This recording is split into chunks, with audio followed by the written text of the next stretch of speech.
Perfect. Thank you. And I just made you a co-host. Thank you. You're welcome. And I will record one on my end just to make sure you have got it back up. Perfect. Thank you. You're welcome. So, if you looked in your kit and you probably got getting ready to fire up a cigar, I know Tom is, he's already got it lit up and smoked half of the way down the way he smokes.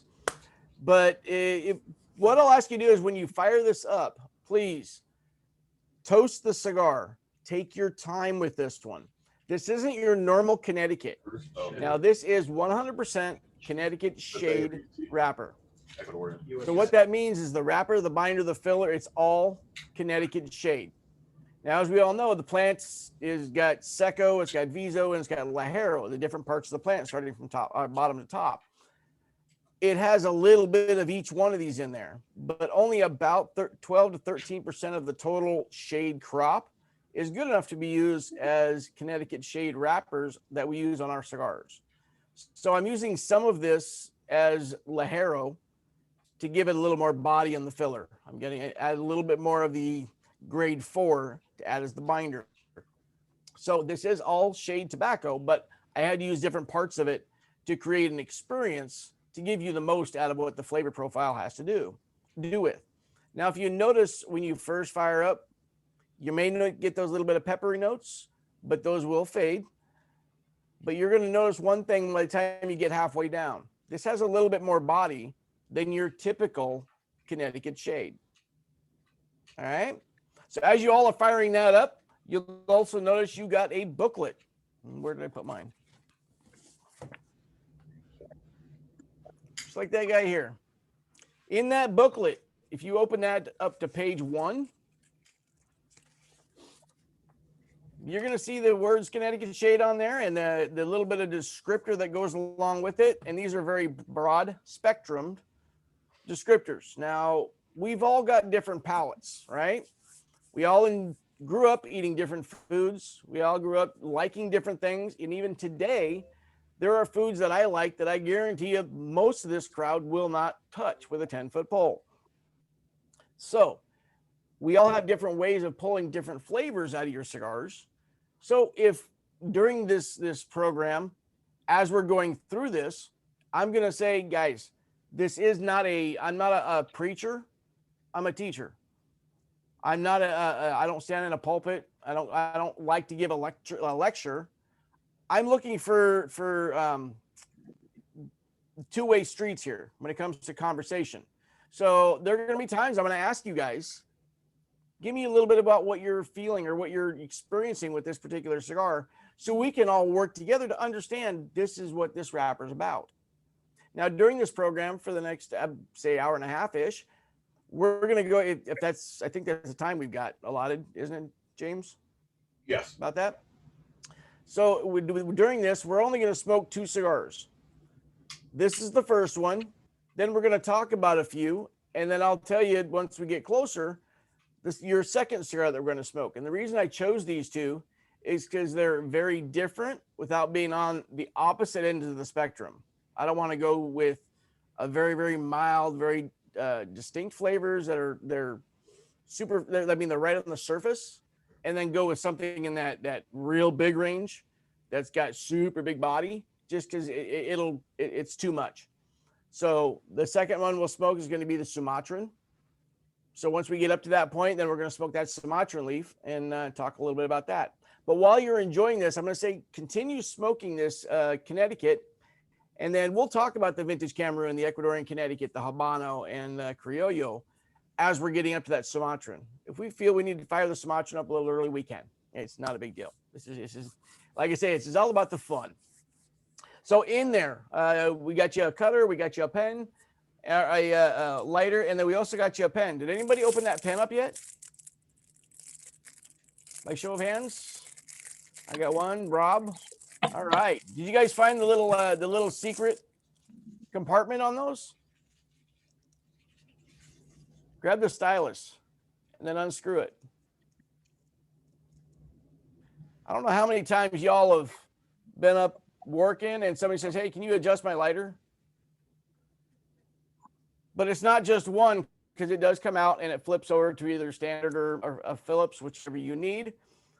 I did that for selfish reasons because I owned a shop, and even when I was a self-owned shop, one guy outlet, I had a screwdriver, I'd adjust a lighter, I put it somewhere, and then I couldn't find it a half an hour later.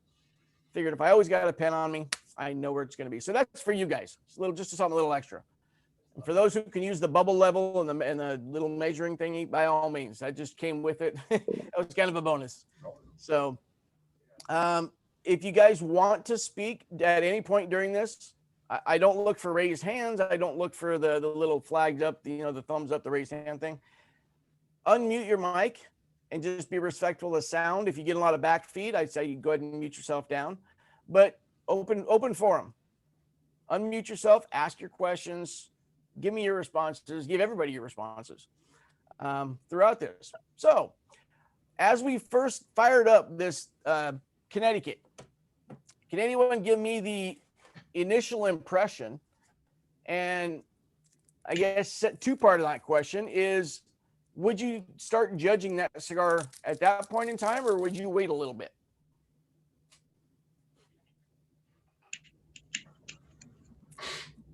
Anyone? Flavor. Say that again, Bruce. I would wait. You would wait, yes, and you would be correct. And the reason is most of these, all these cigars have oils. All cigars do, all right? The tobacco is actually made up of some oil. The oil is where we get our flavor. So as you're smoking the cigar on, you do a fresh fire, it would be like trying to eat a steak before you really put it on the grill, or just as you put it on the grill, you grab a knife and fork and you start cutting and eating it. Not right. You can do it. It's just not ideal, right? So when you fire up your cigar, you want to let that get at least about a finger width in, eighth of an inch, quarter of an inch, somewhere in that ballpark. Once you feel the cigar has started to warm up just a little bit, that's when you know the oils are now warming up and they're starting to vaporize and let their flavors out. Now, this is good advice for anybody smoking cigars. It doesn't have to be the cigars you're smoking within this kit. That goes with any cigar that you're smoking. That initial fire is going to give you a lot of various flavors that may not be genuine to what the cigar is. You've got to let that warm up just a little bit before you really start to evaluate it. But how about flavors? Did anybody pick up any initial flavors, like right off the beginning, though? Like a mild spice, really creamy. I know you. Creamy. Creaminess comes across good. Good. Creaminess with a little bit of nut there for sure. I was just Nice gonna say that. slight, nice slight spiciness there as well. Yep. And I'm gonna say some dry earth. Anybody getting any dry earth besides me? Yes. Dry earth is not one that I've gotten a lot of, but that is one that myself and the group of Maestros, our master blenders, that's one that we would pin on it. It's almost a dried earth, like a dusty, dry soilish, that dry climate and dry dust. That's one that we would get, but I don't hear that very often. So kudos to you, Rob. Great job. Thank you. Oh, don't help his ego out.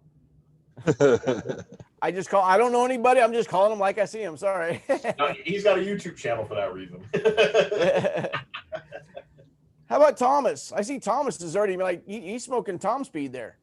He's fired. He's like halfway through that thing already. Yeah, this is. I usually smoke early in the day, so I couldn't wait until 6 o'clock arrived. I get kind of a sweet non-salted cracker. Sweet non-salted cracker. That's a unique combination, but I like it. That's a cookie. Yeah. That's Big Daddy and Cookie. So we're getting some great descriptors. I don't know what you guys are doing when it comes to who's training you on your palate and how to really, refine it, but you guys are hitting some of these are spot on that I don't normally get. So kudos to you guys. Now, I guess Tom. Did anyone tell this is the A team. We got the A team here today. Yeah, it's showing. It really is. So, can anyone tell me where this shade leaf is grown in?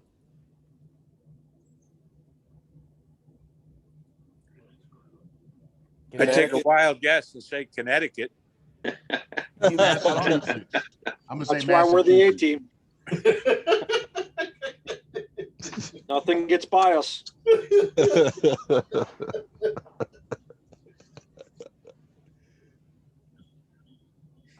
I was seeing if we had any bright ones too. Yeah, up in Oakiness. Oh, there we go. All right. So if you looked in your book, there's also a spot down at the bottom for notes. Now, the reason I left a note section is I'm not looking for you guys to take notes because we're going to take a quiz on it later.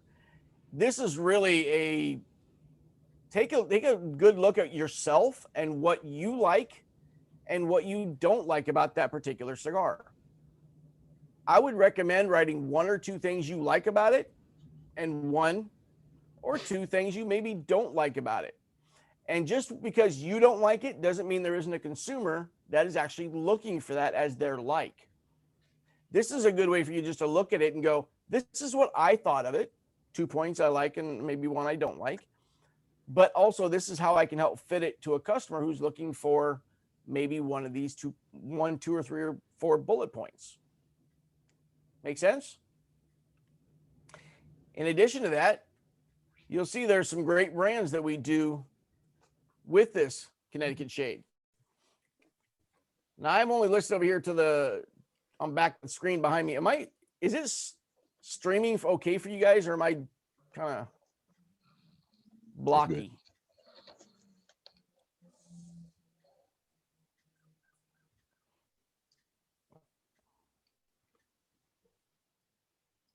I think now you get to the blocking shop there. I didn't buy this to see Axel. Come on, let's go. All right. All right. First, we've got the Connecticut shade. Next, we got Vintage Camera, and then Ecuadorian Connecticut. Okay, we're on the 4th cigar now. So, not only do we do your classic Monte Cristo Classic, but your Don Diego and the Monte Cristo White Vintage Connecticut. Can anyone tell me the difference between a Monte Cristo White label and a Monte Cristo Vintage White Connecticut? The age of the tobacco. Nope. Good guess, though.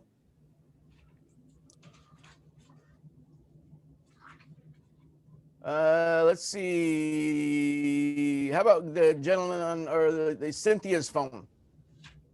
Is that Cynthia? Oh, she has no mic.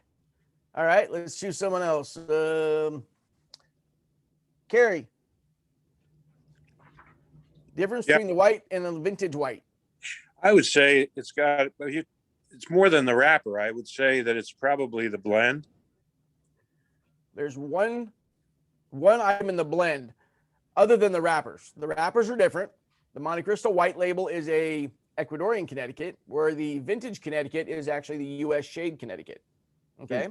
The only other thing that makes a change, otherwise it's an identical cigar, is we've added Peruvian into the Monte Cristo White Vintage Connecticut. The Connecticut shade, being a thin leaf wrapper, doesn't do real well when you start stacking and adding a lot of body to it. Because when you're talking a cigar, 60 to 80% of your flavor profile comes from the wrapper alone. The filler is where we're going to add flavor balances, but the main reason we have that filler in there to create that size, but that's where we add the body in the cigar. So if we want a full-bodied cigar, we're going to use a lot of thick tobaccos in the filler. But with a wrapper like the Connecticut shade, we can't do that. We have to have something that's going to be able to and not tear on you and hold up. Because if you think about it, the thicker the tobacco, the more moisture it has. The more moisture it has, the more it's going to expand once it gets hot. Right? Have you guys ever looked at your cigar when you laid it or looked at it sideways? If you look at your cigar, you're going to see right in here how it bellows. That bellowing is because the moisture can't get out, so it has to expand because it turns to steam. Well, the wrappers need to hold up to that. Then the Connecticut shade is actually a very thin wrapper, so it just can't do that. Now, if everybody looks at your booklet, I have down some flavor notes that are typical of there. Does that mean it's always going to be on every single one of them? No. But the flavor notes you guys have been talking about so far have been pretty spot on. That little bit of sweetness can come through. That creaminess is the biggest determination on that it is a Connecticut shade. And we're going to talk about that a little more on the Ecuadorian Connecticut. But the Connecticut's are known to be very creamy, very smooth tobaccos.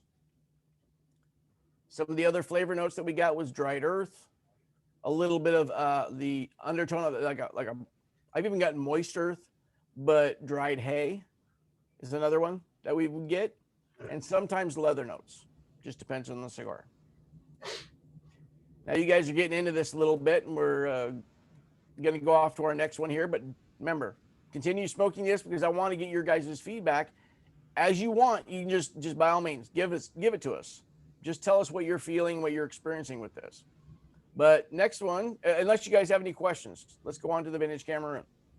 Yeah, Travis, I do have a question. Yes, please. So back on the Monte Cristo white vintage Connecticut. So vintage kind of suggests more of an aged tobacco. So in this case, you said that doesn't apply. That it's not more aged. It's just a difference in the blend. It is a vintage Connecticut. It is a vintage Connecticut, but it's U.S. grown shade tobacco. Now, when I say vintage, it doesn't mean that it's like a 10-year-old tobacco, because shade tobacco will not last that long. One important thing to remember through this whole part or this whole kind of experience that we're doing today is when something has been harvested, it dies. So you got something that's dead, and you've always got moisture around it, sometimes in higher levels than others, but something that's dead, something that has moisture, is going to start to decompose. Doesn't matter what it is.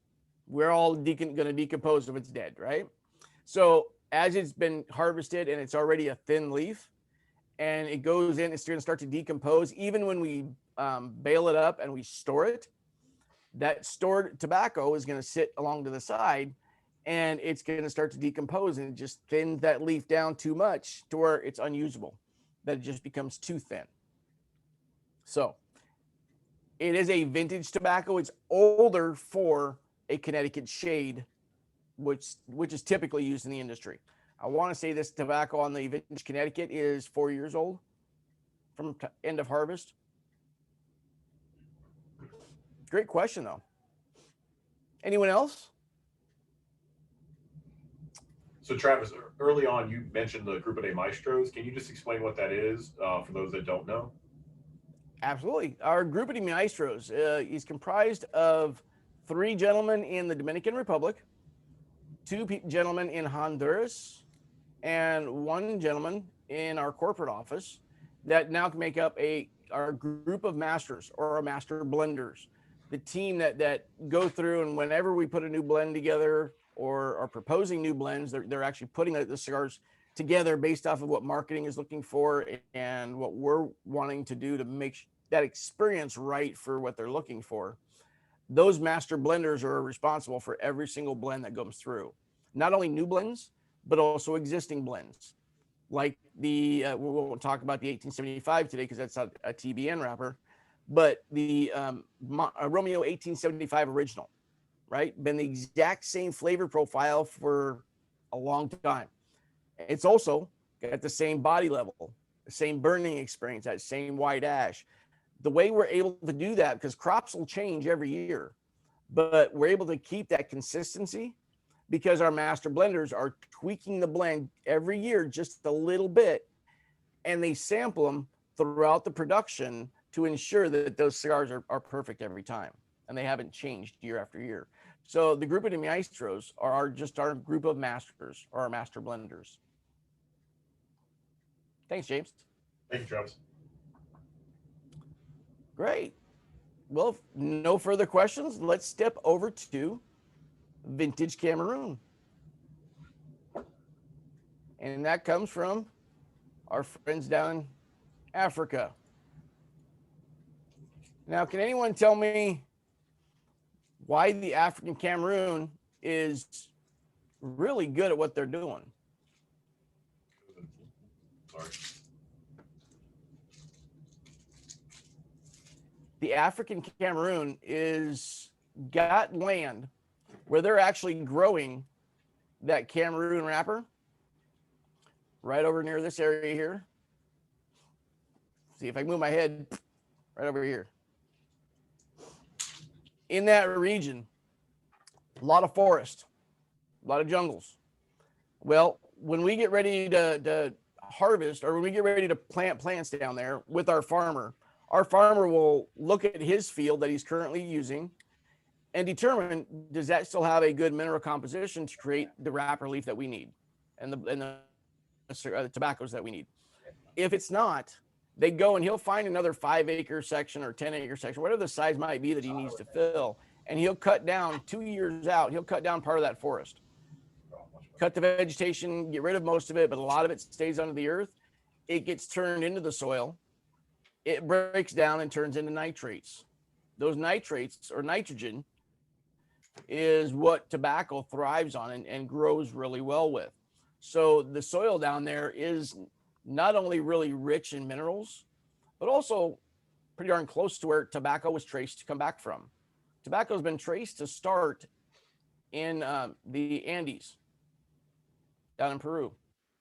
So it's closest area to it. It's got fertile land, but it produces that. If anyone smoked the vintage Cameroon recently, you probably remember that really white ash.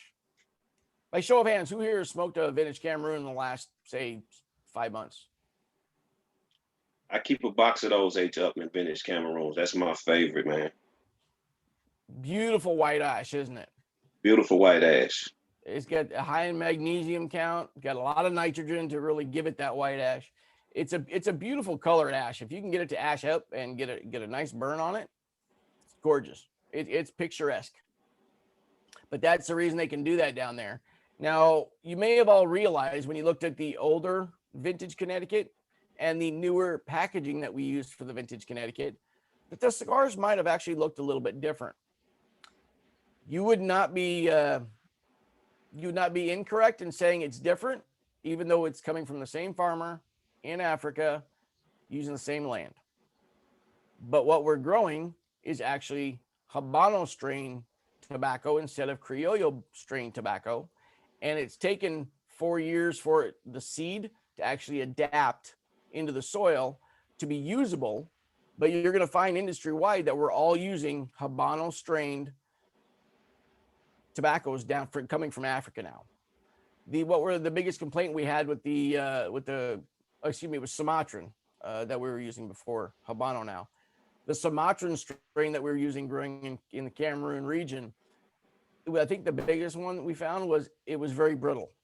I mean, we've smoked them, and it's not a cigar you would suggest to somebody to say go golfing with, because they're going to drop it on the ground. They're going to lay it next to their putt 5 times in one hole.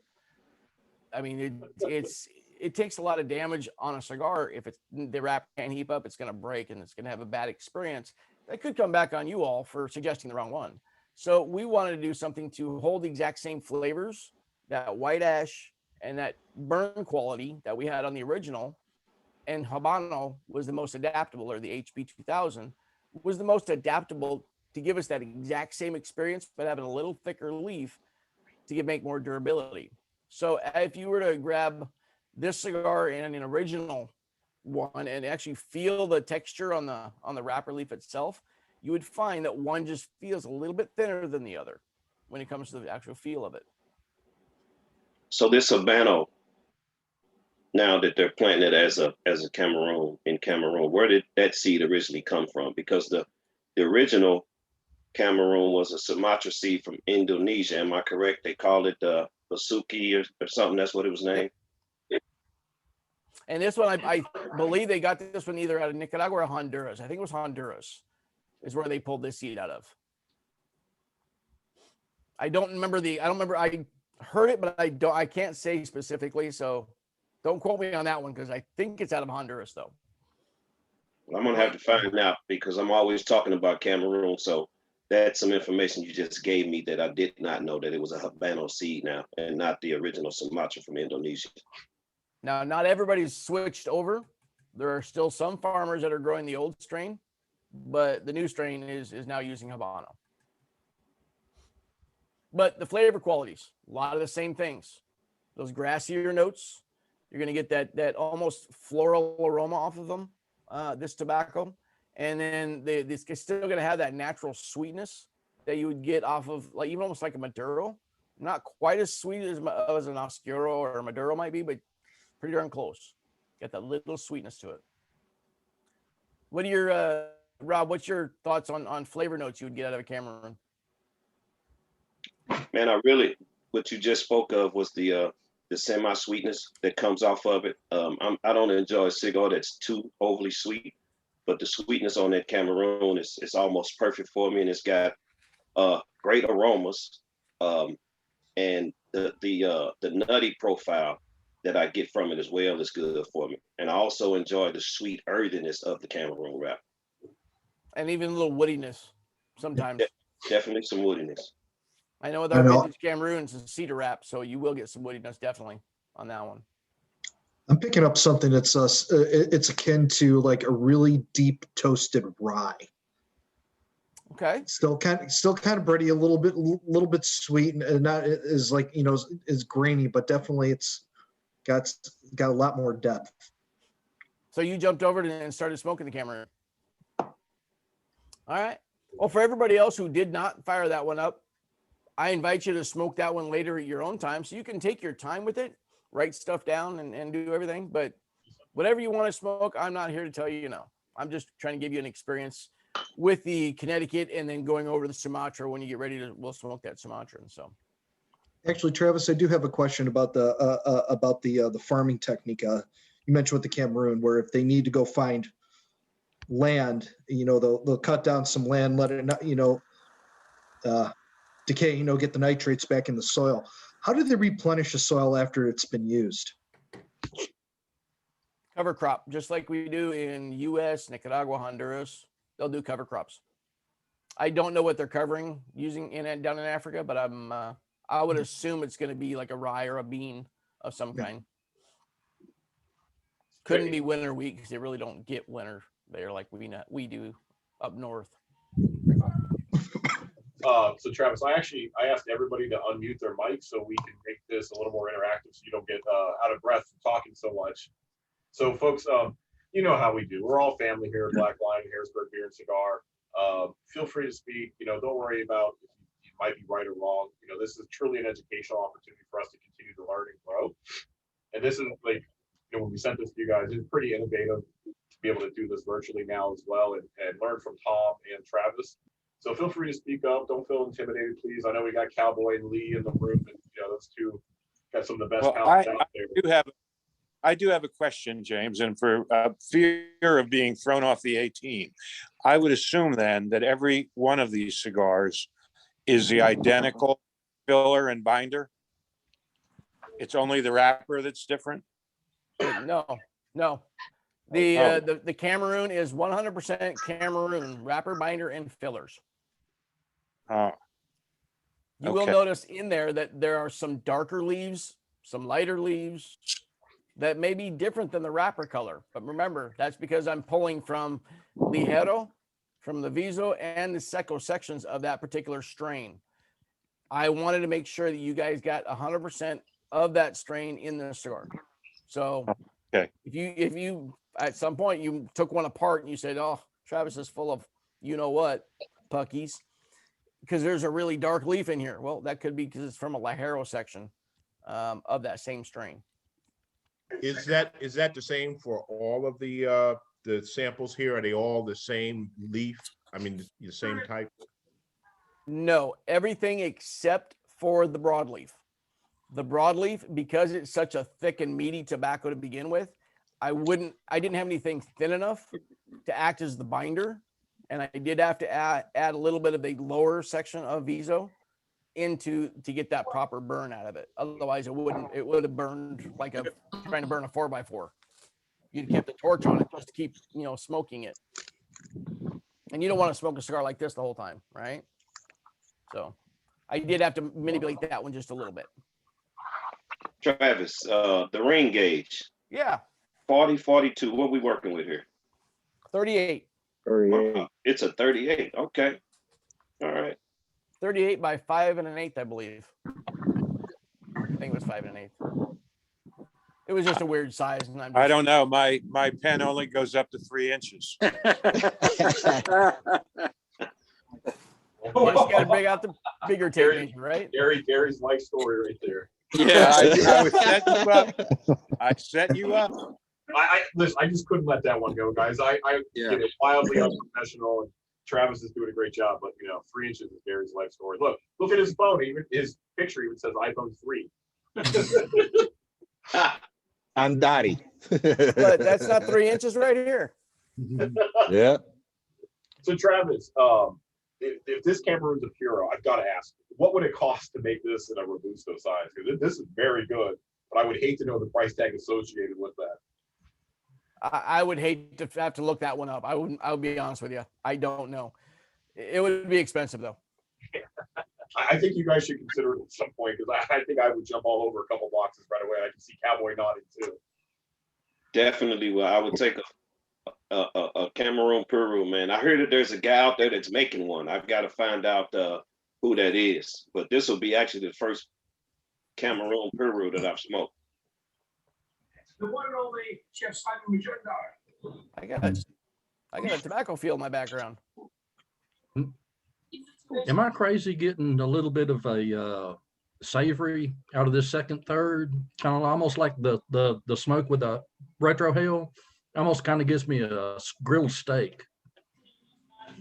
It's not uncommon to hear something that I may not agree with, and I don't get the taste of, but my palate is only so vast. I can only get so many experiences.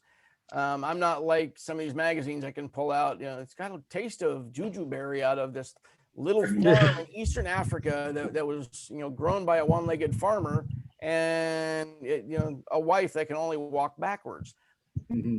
I am not that deep. I'm sorry. I can give you generalizations, but it's more about the experience. Have any of you ever talked with master blenders when they're blending cigars about how they do try and pull certain flavors or what they're doing with it?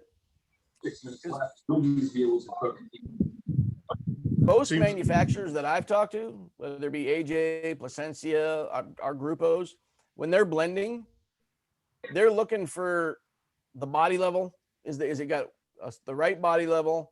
And is it a good cigar or a bad cigar based off of, does the flavors work well together, or are they just all unbalanced and there's really no cohesiveness with the blend?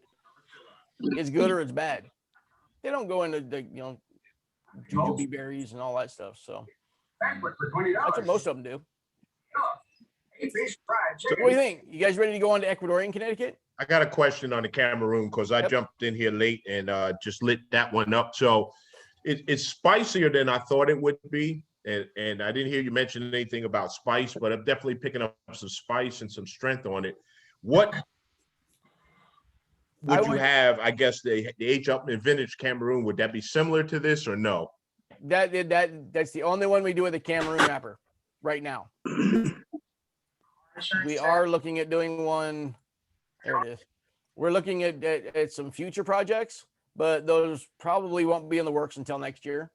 But just know that we're playing with some different ideas on Cameroons right now to try and innovate the Cameroons, because only one offering in a Cameroon is just not fair. It's too good a leaf to give it up. Great question though. And those pepper notes you're getting right off the bat, you fired it up too fast. Oh, is that what it was? If you'd have toasted that, all these little ring gauges, if you toast them and do a really slow inhale when you're smoking them, you'll find that you won't get as much of those pepper notes, if you will, that they're kind of come across as a pepper note. They're actually not. They're more of a zest that comes from the tobacco being heated up and the oils being singed, being heated up too fast. A little bit of some that sometimes can be ammonias. Now, I know one of the filler leaves I used in here was only about 1.5 years old after fermentation. So it was a tad bit on the young side, but only by 6 months or 9 months. So you're getting a little bit of those pepper notes from quick fire though. I can tell just by looking at it, I can tell you quick fired it.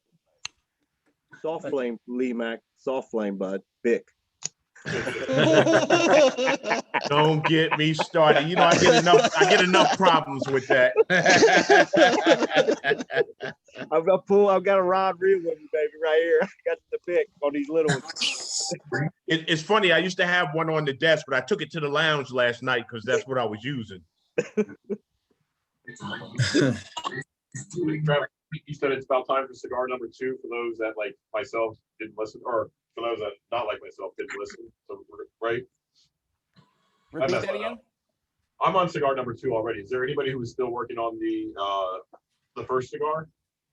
Well, I kind of asked everybody to stay on the first cigar. If they wanted to smoke all 5, or all 7, then to stay on the 1.5 hours, I was just gonna have them smoke the Cameroon so they could smoke it all the way down, and we could talk about the changes that go through it. And then we're gonna fire up the Sumatran as a second cigar midpoint. Okay. But for those who want to fire up all 7 tonight, by all means, it's your cigars. I'm just here to talk with you and give you a little fun down the road, you know, while we're smoking cigars.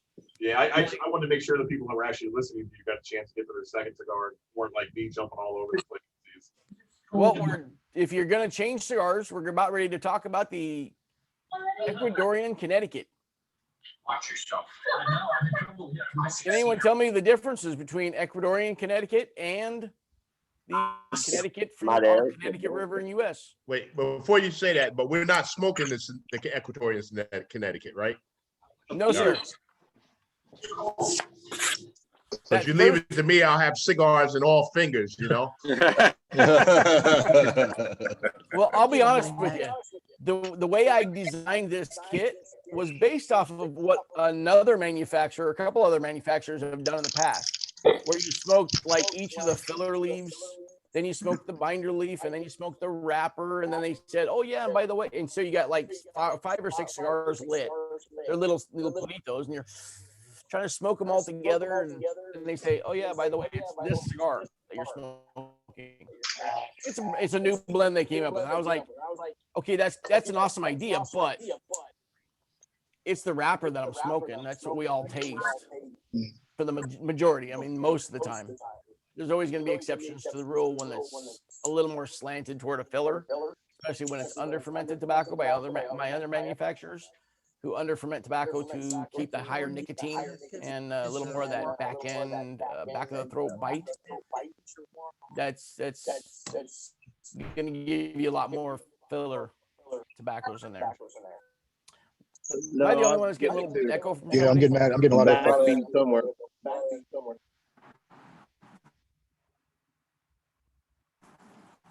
Yeah, well, okay. So, any other questions about the Cameroon? Excellent. All right. So the Ecuadorian Connecticut and the U.S. Connecticut, what are the differences? Well, really not much other than where it's grown. There is one that is grown in the U.S. and there's one that's grown in Ecuador. Now, I don't have sheets on the other ones because they're too new, but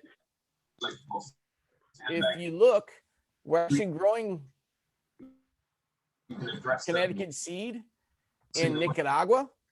We came out with the Romeo 1875 Connecticut, Nicaragua. That was the first cigar to market using Plasencia, who grew it, a Connecticut seed out of Nicaragua. He came up with a really neat system using shade tobacco, where he's got an automatic and self-sustaining watering system. So each plant has its own little separate drip system, and he can water rows when he needs to. He can water certain sections if he wants, and he can fertilize via right to the base of the stalk, so he's not losing any nutrients. So we're able to give the nutrients to every plant evenly, which makes a very consistent growth. So all the growth in that barn is all the same height. And that's really important when doing shade, is to try and keep the plants all the same height, so that you know the tobaccos all taste the same as we get ready to harvest them. But the Ecuadorian Connecticut, what you're going to find the biggest differences in the U.S. Connecticut version and the Ecuadorian Connecticut versions are the U.S. Connecticut version is going to be fairly thin, like we talked about. The Ecuadorian is thicker. Bless you. Bless you. Stephen. So the Ecuadorian Connecticut, the reason it's a little bit on the thicker side is because it's not necessarily a shade tobacco. Even though it's considered kind of a shade tobacco, because all the cloud cover in Ecuador gives you the impression of shade because it's just kind of filtering those UV light. So by filtering the UV light, the plant can grow real thin. It struggles a little bit, but it doesn't have to work real hard. So the leaves become thin, high oil content. But do we all know it's not cloudy all the time? Even in Seattle, they get sunlight once in a while, right? Well, they do in Ecuador too. So it doesn't always have filtered sun. That direct sun, the plant is going to react a little bit. So every time it gets a little bit of that direct sun, it's going to react. And what its reaction is going to be is it's going to start to grow a little bit thicker so it can absorb that UV light. And by doing that, it's processing through photosynthesis, the extra chlorophyll and minerals that go into the plant, the whole thing. So I kind of crossbreed this between a shade and a sun grown. And the thickness of the tobacco on the Ecuadorian, as opposed to the Connecticut in the US, you'll feel the difference between the two. If you actually felt the outside wrapper between the two of them, you'll actually feel there's some more density and durability into that Ecuadorian. If you're not able to feel the difference between the two, look at the shade on the outside. You'll see there's a little bit more veining on the Ecuadorian version because it does have more veins in it because of that extra sunlight that it gets, or actually the more sunlight it gets and the lower temperatures. Because believe it or not, those shade barns in the US Connecticut, those are actually 15 to 20 degrees hotter on the inside of that barn, even with the sunblock in there. It's warmer. So with that warm temperatures, makes that plant grow super thin, high oil content. The Ecuadorian still gets an oil content, but it grows thicker because it doesn't have that extra heat with that protected sun. I know it's I'm getting into math and science here. Sorry if there's no other geeks out there that like, numbers and math, but that's the differences really between the Ecuadorian and the US, really where it's grown. But what can it do in the flavors of the tobacco? Well, does anybody drink wine? Yep. Yeah. Yep. So when you drink wine, let's say you pick a Cabernet Sauvignon and you pick one from Northern California and you pick one from Columbia Valley in Washington State and you get one from Rhode Island. Do you think all those wines are going to taste the same? They all taste different. Why is that? Soil and the climate. There you go. There's my man right there. I'm going to go to you for more questions. Yeah. At least about liquor and wines. But yes, it's all about the soils that it's grown in. That's why you can take a seed strain from one area and it doesn't really do well in the first 3 or 4 years because it's got to adapt into the soils that it's grown in, because every strain of tobacco, that strain is going to try and pull certain mineral qualities out of the soil. And if it's not there, it has to try and find a substitute or a replacement.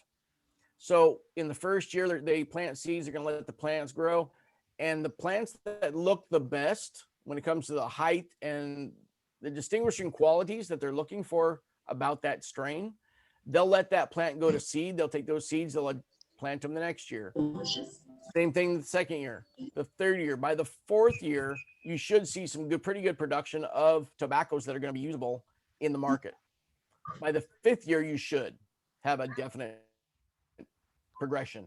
So that's what they did in Ecuador. And the soil differences still gives them a little bit of a difference in flavor, but also some similarities. You'll still find some of those nice, smooth butteriness, that creaminess that comes across. I mean, look at the Romeo Reserva Real or the Monte Cristo White Label that utilize that wrapper. They still got that super smooth creaminess. I mean, that's why Real and the Monte White are ones that I personally would suggest a first time smoker, somebody smoking a cigar for the very first time, I'll always go to those because I know they're going to be a hit. I've never had anybody in the 18 years I've been doing this, never had anybody come back to me and say, Travis, that was a wrong suggestion. I have a question about the Monte Cristo White. Yeah. I know that on the first cigar, the U.S. Connecticut, that an example is Monte White, and yet also on the Ecuadorian you have Monte Cristo White series. I mean, are these Connecticut wrappers interchangeable? We've got two different cigars going on. One is the Monte Cristo White label. It's been sold for years. Right. Then about 4 years ago, we introduced the Monte Cristo White Vintage Connecticut. And it was basically the Monte Cristo White label with a wrapper change. We went from Ecuadorian to a U.S. grown Connecticut, and then we added Peruvian into it. Oh, I understand, but the picture on my book here uses Monte Cristo White series as an example of the Ecuadorian Connecticut. No, the Monte Cristo White label is, let me look here.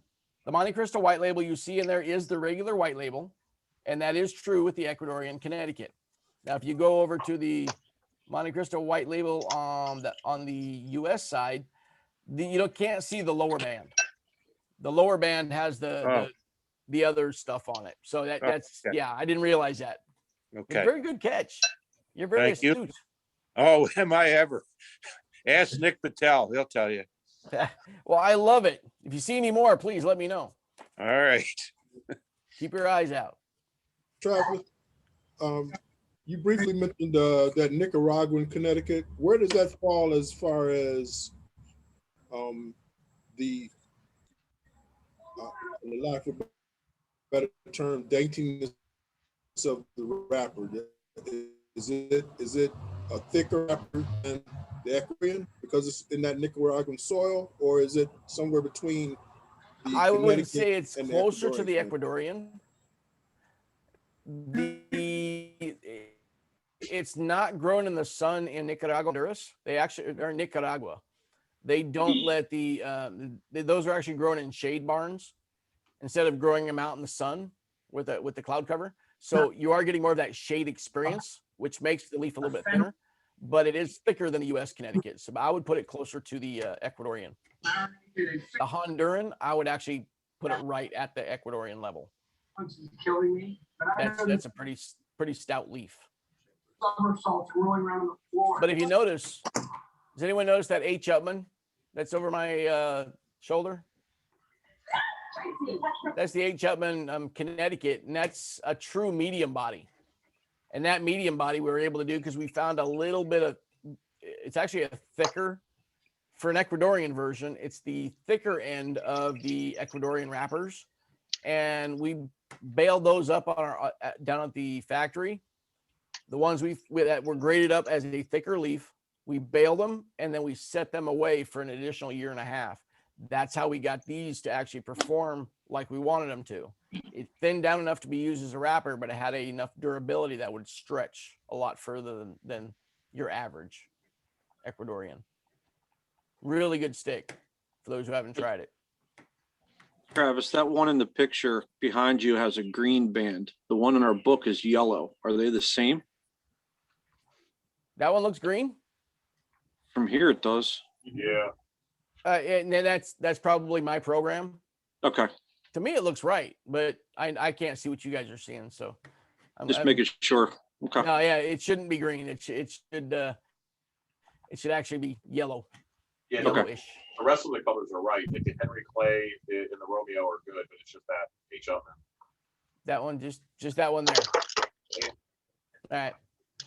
Well, I'm using a new program I just got last week called OBS. For those who've never used OBS, I'm playing with a green screen. Because otherwise you're going to see a dirty garage with a half rebuilt car on the side of me, like right over here. What type of car is it? A 1930 Plymouth. Nice. No offense, that might have been a little better. Describe better. I mean, listen, I've got an 82 El Camino that I'm still working on. It was my grandfather, so I like cars. And you've got a 30 Plymouth, so. That's Well, pretty. you said El Camino. Could you not decide on a car or a truck? I mean, Hey, it served its purpose. It got me my wife. hey, my dad still wants me to build him an 84 SS. So I'm with you. But just outside my garage, I do have a 2016 Challenger with the 392 Scat Pack. Nice. Whoa. Super B. All right. Yes. I get to work on it, but it's actually my wife's car. I don't. That'll get down the road. Yeah, Yeah. it will. That'll get you to the lounge in a hurry. It gets her to the hair salon real fast. Yeah. My sister had a Super B in high school, so yeah, man. Orange too. Well, and I put the bumblebee stripe on this one. Ooh. So, but I did it in plum crazy. Nice. That purple. Yep. So I did a Yeah. purple stripe on the back with a little bee that's flipping you off. Nice. It's memorable. Hopefully she doesn't do anything, super illegal because it's a very memorable car. Yeah. They can always find her. Cars are fun. That's what I do for excitement in my life. Any additional questions on the Ecuadorian? Yeah, Travis, I do have a question. Yes. So, is it, and excuse my background here, someone down the street is having a party. So you guys may hear some music in the background, but is the Ecuadorian wrapper more difficult to grow because of, in comparison to the US because of the lack of control in the environment? No, but you get a lot less yield that can be used as a wrapper leaf because you got plants that are growing at such different rates. Some may qualify as a wrapper leaf grading quality. And if they're not all consistent, then they won't have as many grade out in the sections that we need, that we're actually willing to buy from our farmers. Because we have first rights to the tobaccos from all the farmers that we work with. We got first rights, and then whatever we don't buy, they'll sell off to whoever. Open market at that point. It can go to anybody at auction or they're next in line. But you're just talking yield at that point. I don't mean to go backwards, but man, I'm truly impressed with the ash on this Connecticut, man. This US Connecticut. The ash is. Hold it up to your camera. Show everybody. We all want to see your ash. Can you see that? Yeah. Wow. Wow. That thing's holding on, man. Stacking I'm nursing it. dimes. Just stacking dimes, baby. I like that. Can I use that term?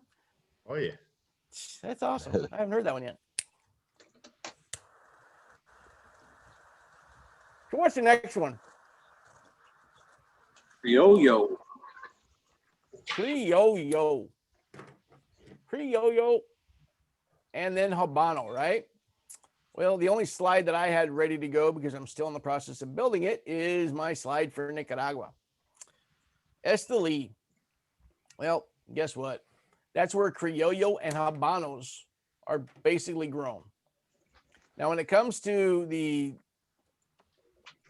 we'll leave that up. When it comes to the actual Criollo strain of tobaccos, Criollo is probably the closest you're going to get to really the genuine seed strain coming out of Cuba that's usable.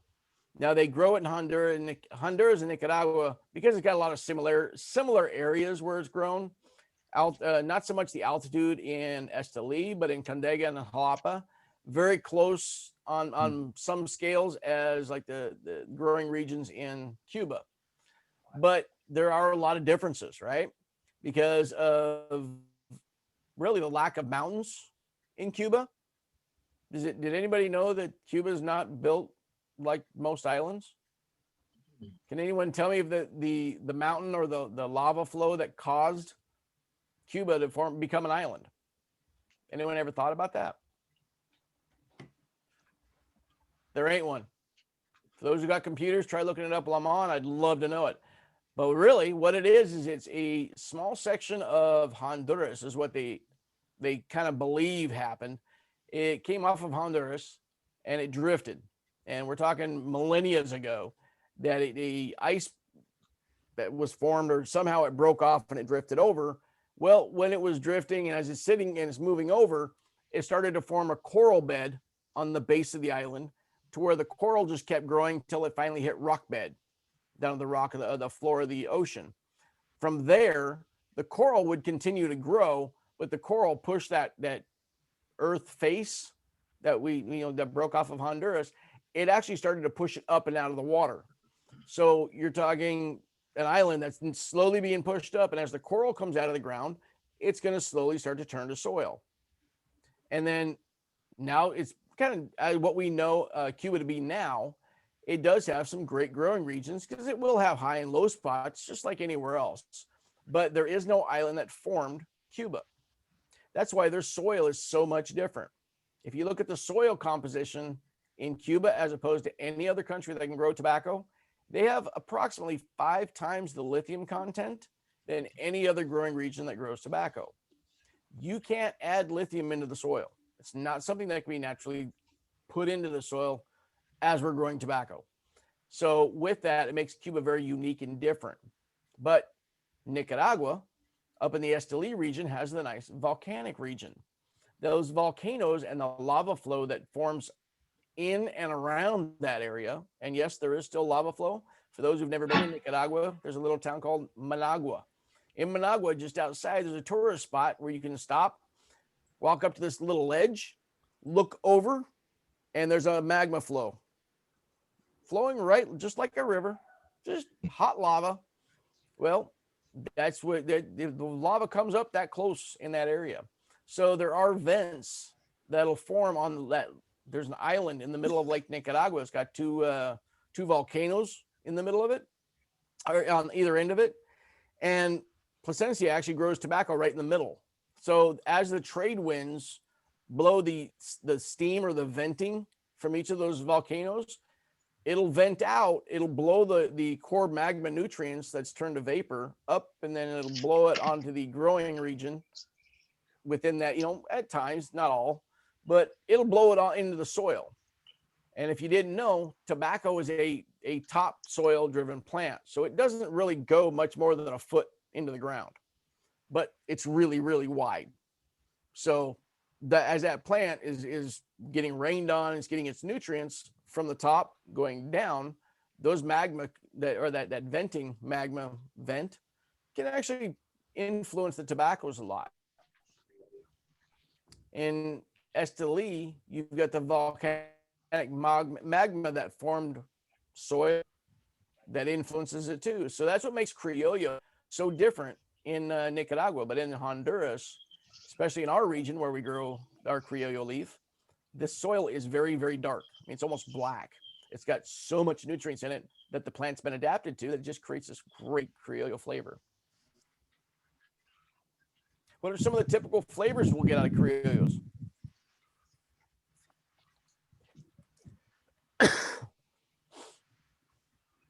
Anyone, go ahead.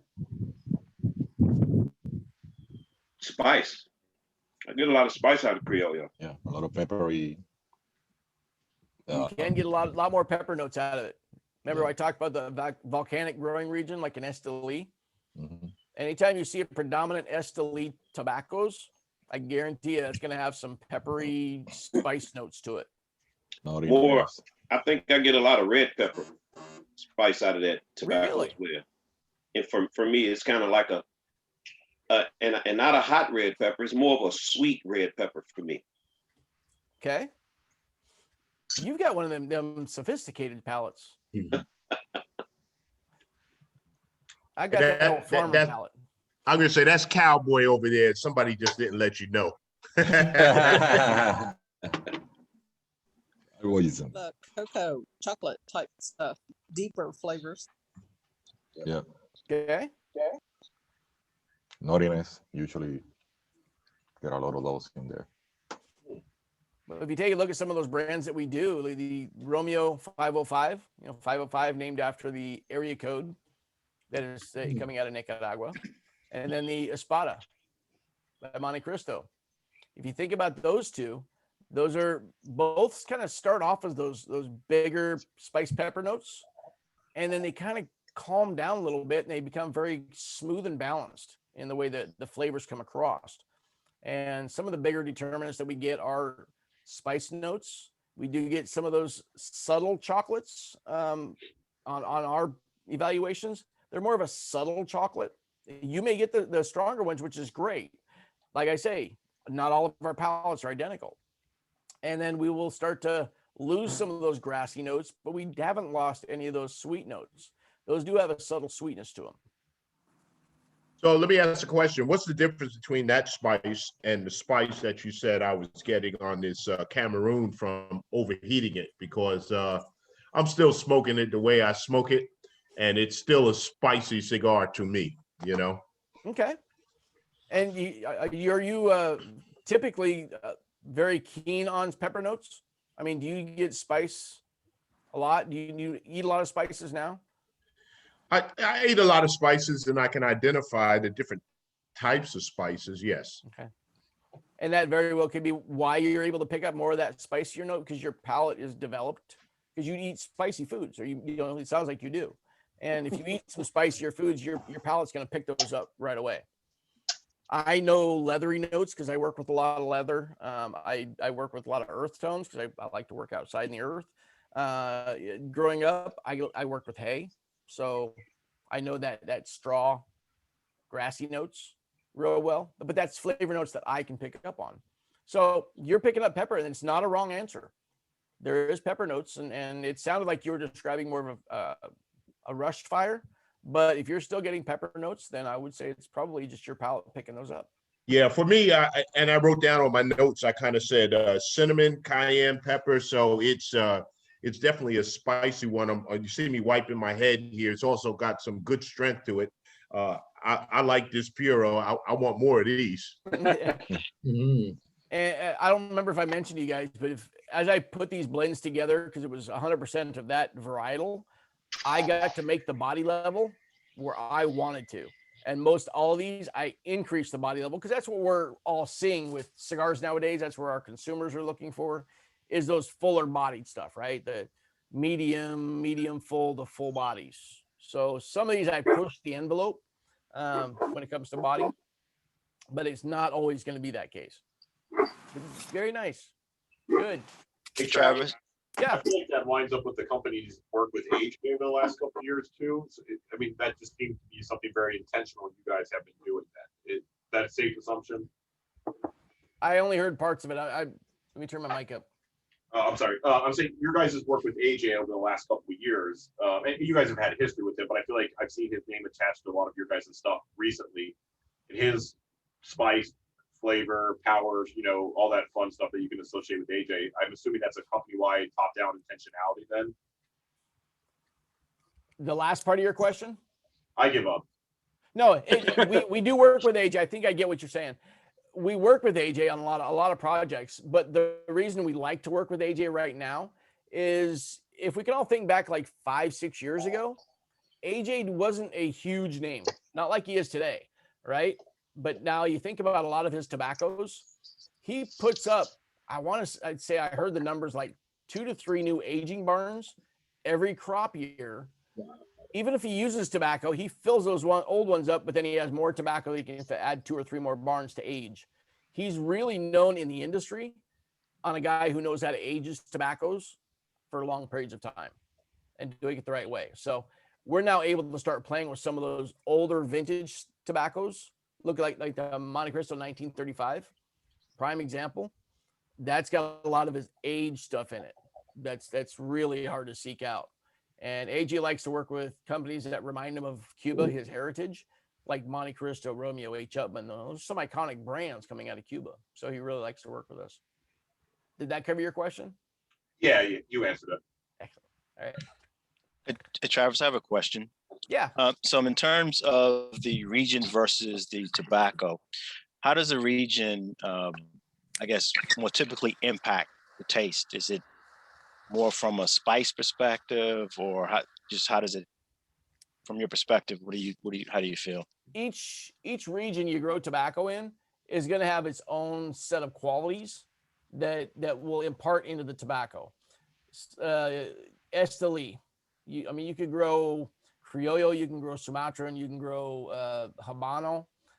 Those are each going to take on their own traits because they seek out different minerals.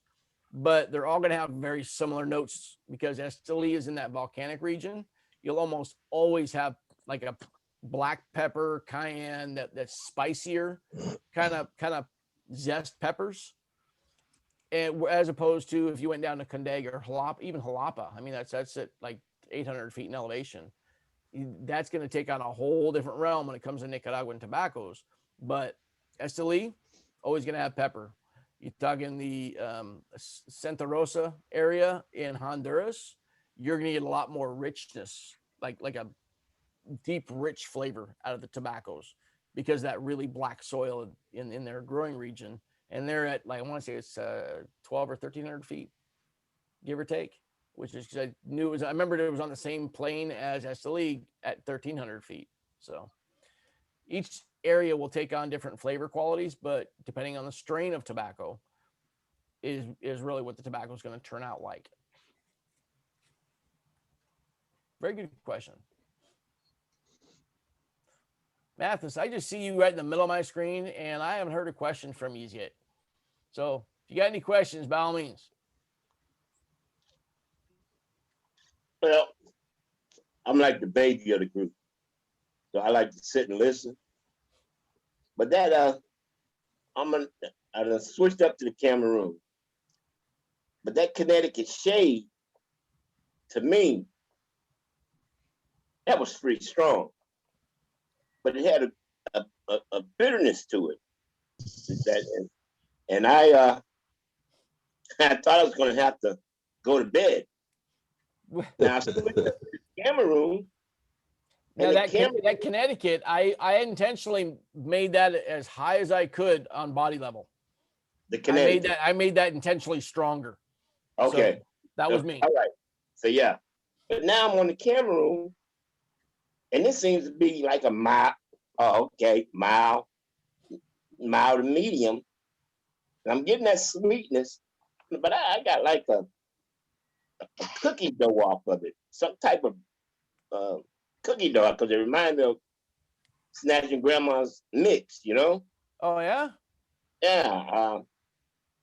But I was shocked at the difference in the level of the strength, because that Connecticut shade was really kicking my butt.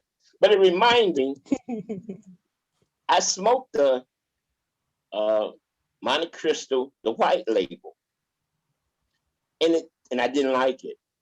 And it had that same taste to it that on the end of my palate was like some kind of just a zing or a bitterness to it that I don't know. In the back of the throat? Yes. A lot of times, and that you would probably have found that one in the Connecticut. So I'm glad you brought that up. Because I had to go with some stronger tobaccos. Remember, I mentioned I did have to use some younger tobaccos. The younger the tobacco, the more ammonia you're going to have with it. The more ammonia, which is natural because it comes from the chlorophyll. Chlorophyll, when it goes through curing, it turns to an ammonia state. It goes through fermentation. We lose a lot of the ammonia, but not all of it. The ammonia gives you that bitterness in the back of your throat. So until your tobacco is really about 5 years outside of fermentation, you're almost always going to have a little bit of that ammonia. And because it was a thicker leaf, we needed a little more time on it, but we just didn't have the tobaccos that I was looking for that worked with the blend that I was trying to put together to do this. So good call though. Excellent. All right. So where we just, any further questions on Criollo?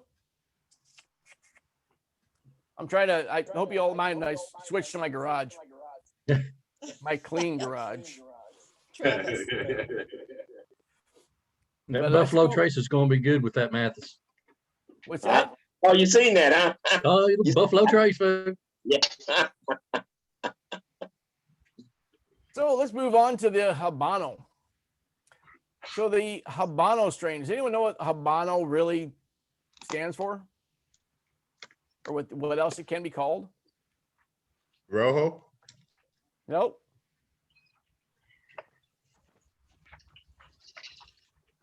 Has anyone ever heard HB 2000?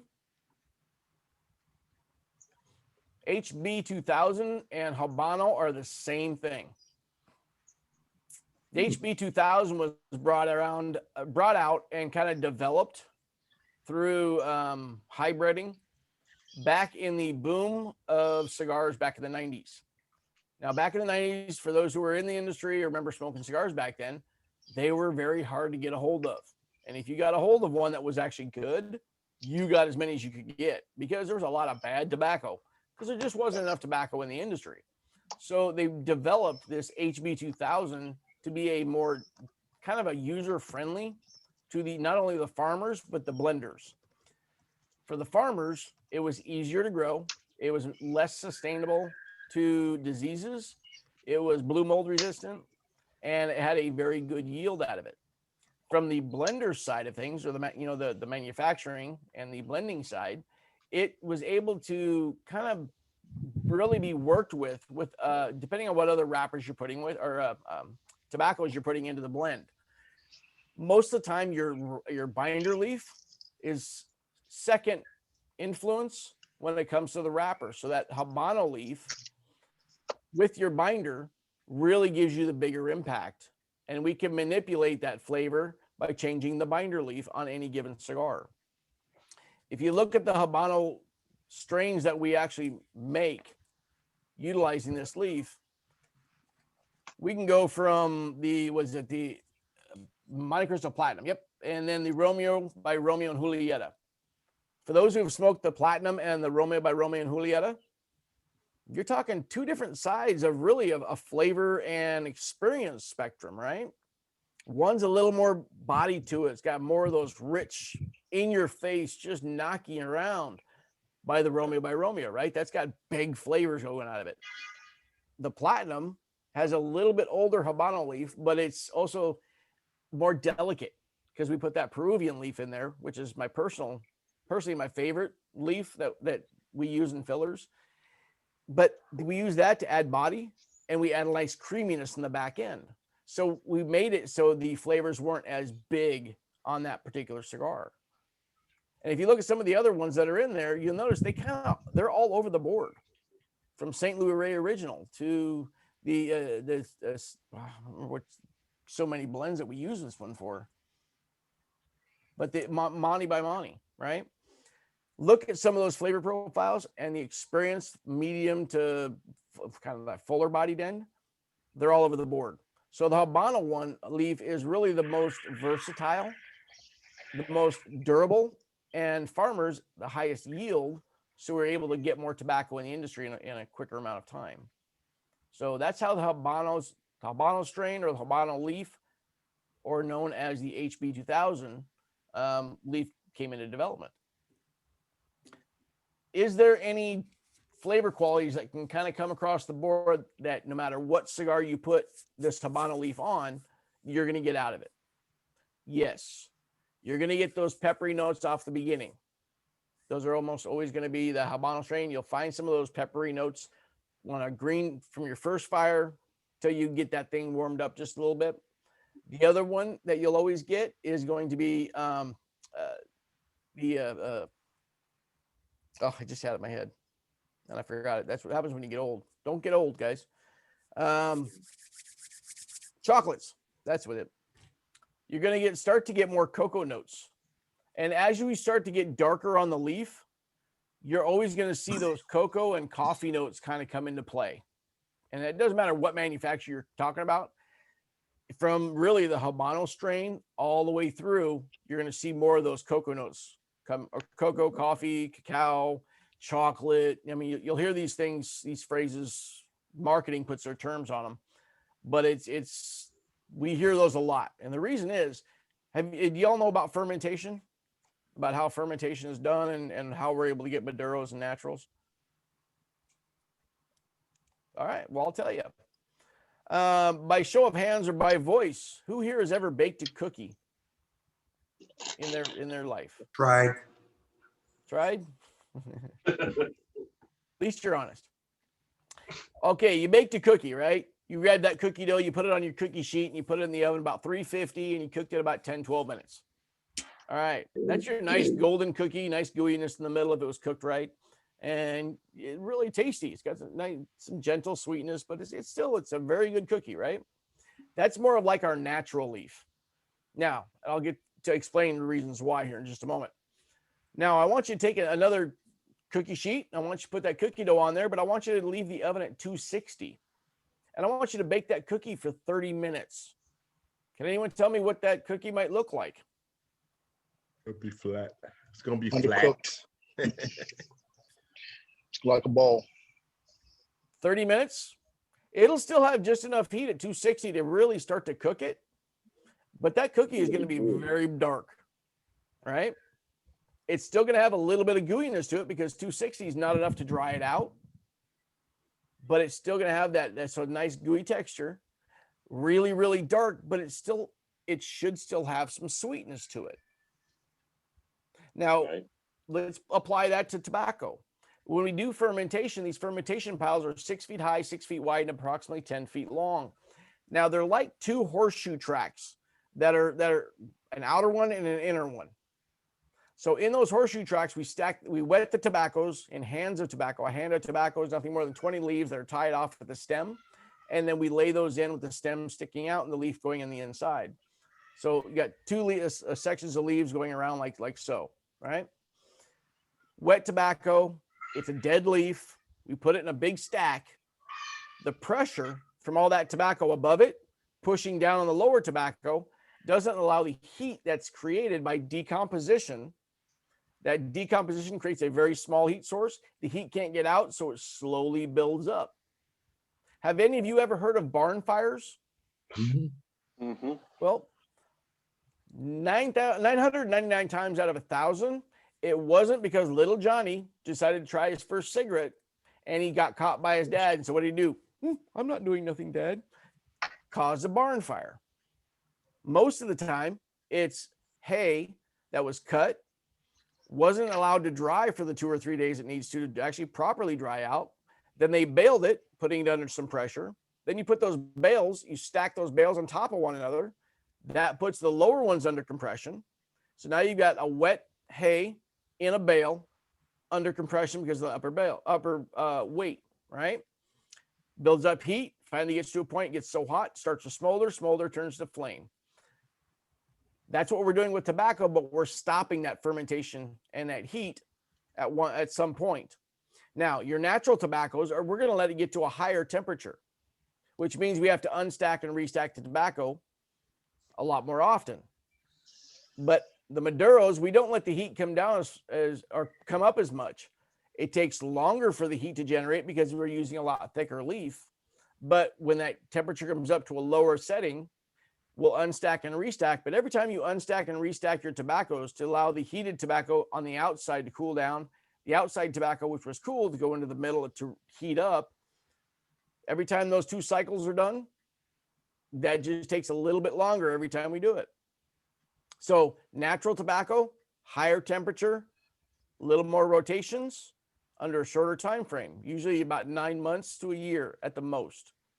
Maduro, lower temperature, we're rotating a little slower by the end, a lot slower by the end, to where it can take up to 9 months to 3 years to ferment that tobacco. Now, what are we really doing in fermentation, whether it be natural or Maduro? Natural, we're almost cooking the sugars that are in the leaf naturally. The sucrose that's in there will actually start to cook, giving it that nice golden brown color, like we did the cookie. But if we do the Maduroing process at a lower temperature, we're almost caramelizing those sugars, getting them to turn really, really dark like you do in a creme brulee.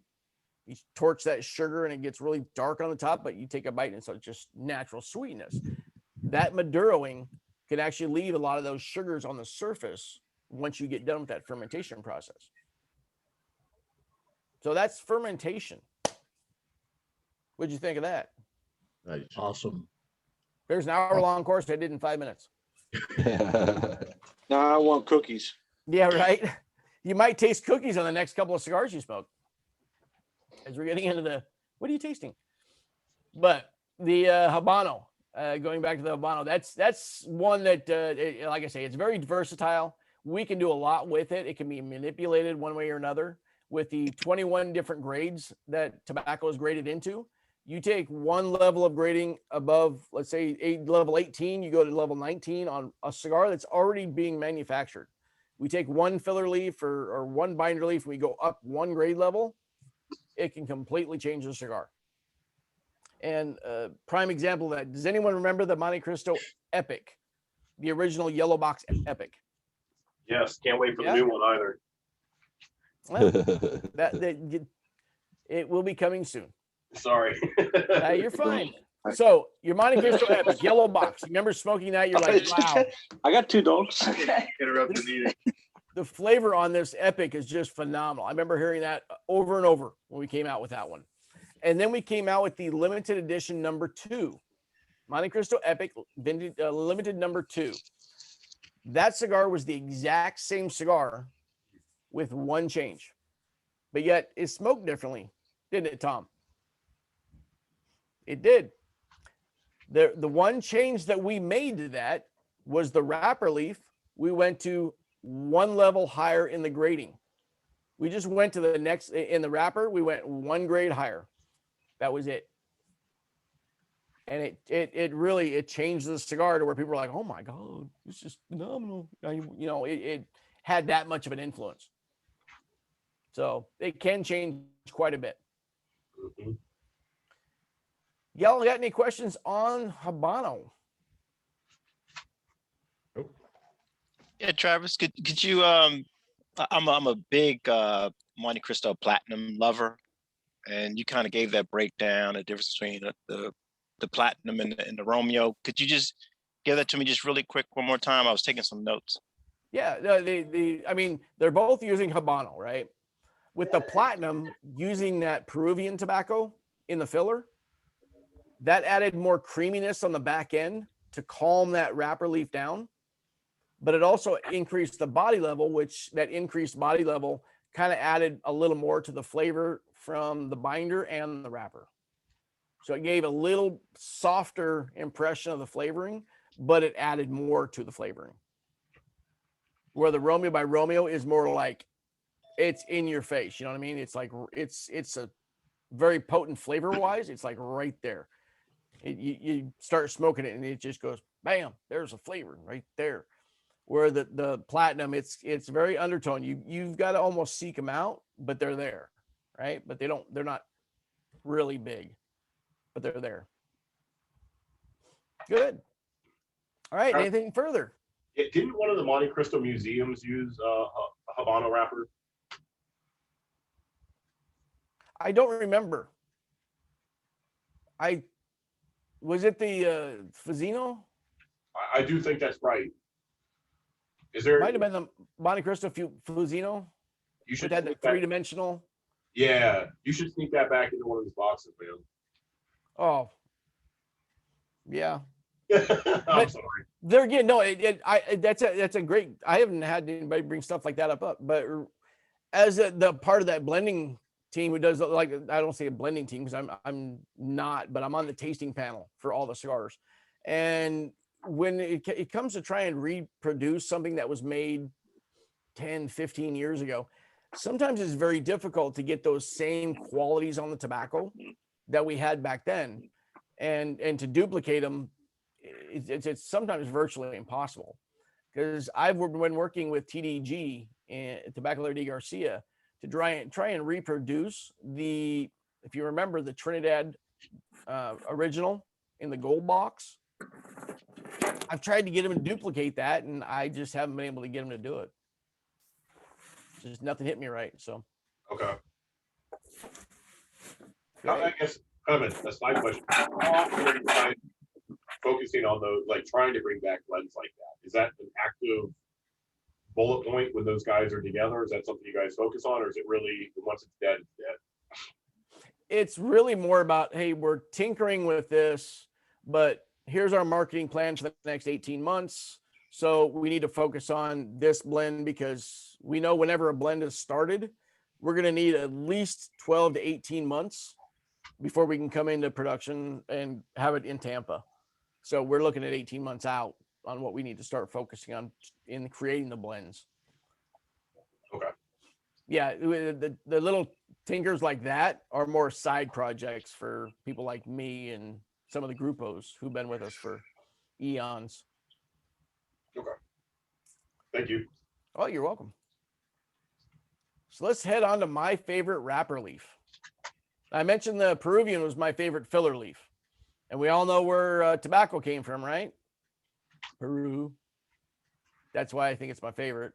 But doesn't make good wrapper leaf. It's horrible wrapper leaf, but great filler leaf. But my favorite wrapper leaf is Sumatran. Definitely. Now, somebody who likes medium, full body cigars like Tom, and I'm sure like most of you guys, I cannot make a medium full bodied cigar using a Sumatra leaf. Remember what I was talking about with Connecticut Shade? How you cannot do a lot of full bodied? Well, this is one of those. It's a thinner wrapper. Being as it's a thinner wrapper, a lot of times it won't hold up to those thicker tobaccos that are holding about 13.2% moisture content in the leaf. For those who didn't know, if you keep a cigar at 68 to 70% humidity at 70 degrees, if you squeezed out all the water that was in that cigar, the total weight of that cigar, about 13% of that is moisture. All right. So having those thicker leaves holding that much moisture and having an excess of those thicker leaves coming from the Lajero section, it has a lot more moisture that it's going to expand and turn into steam, causing the wrapper to crack and break. That's why you'll very rarely see a Sumatra over a medium body.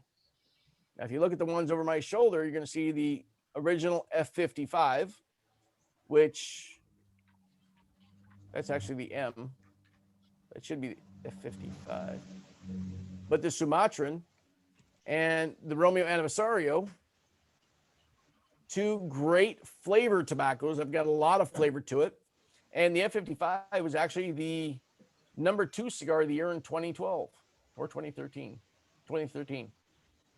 So that 2013, it shows you it's got a lot of legs to it.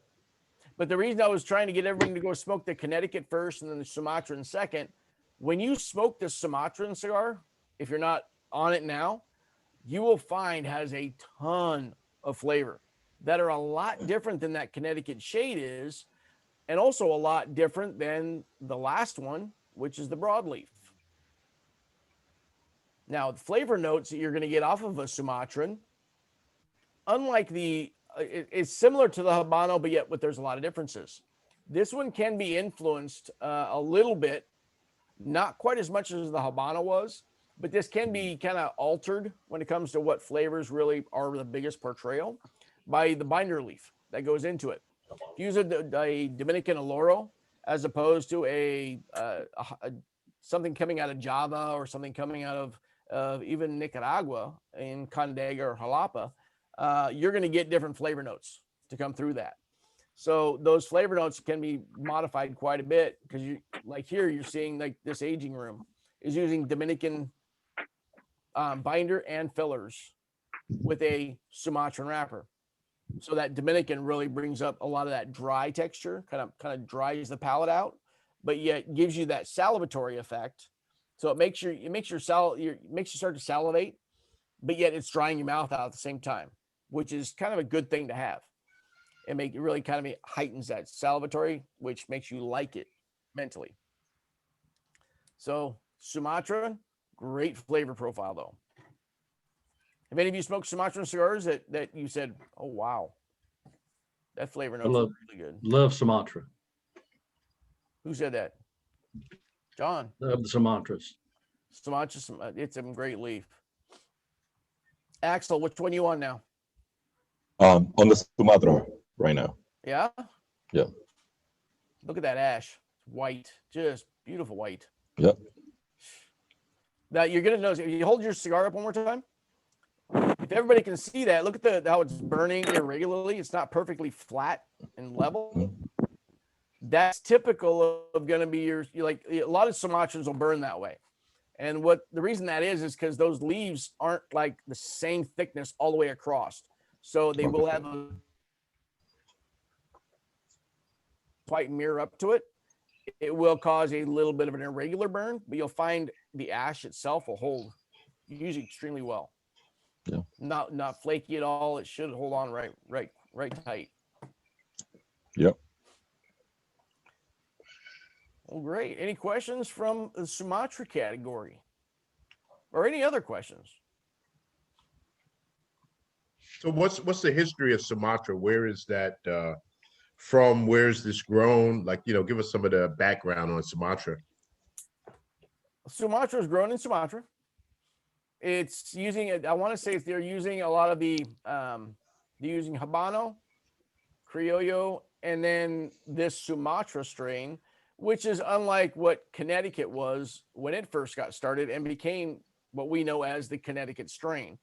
Does anyone know where Connecticut, the seed originally came from?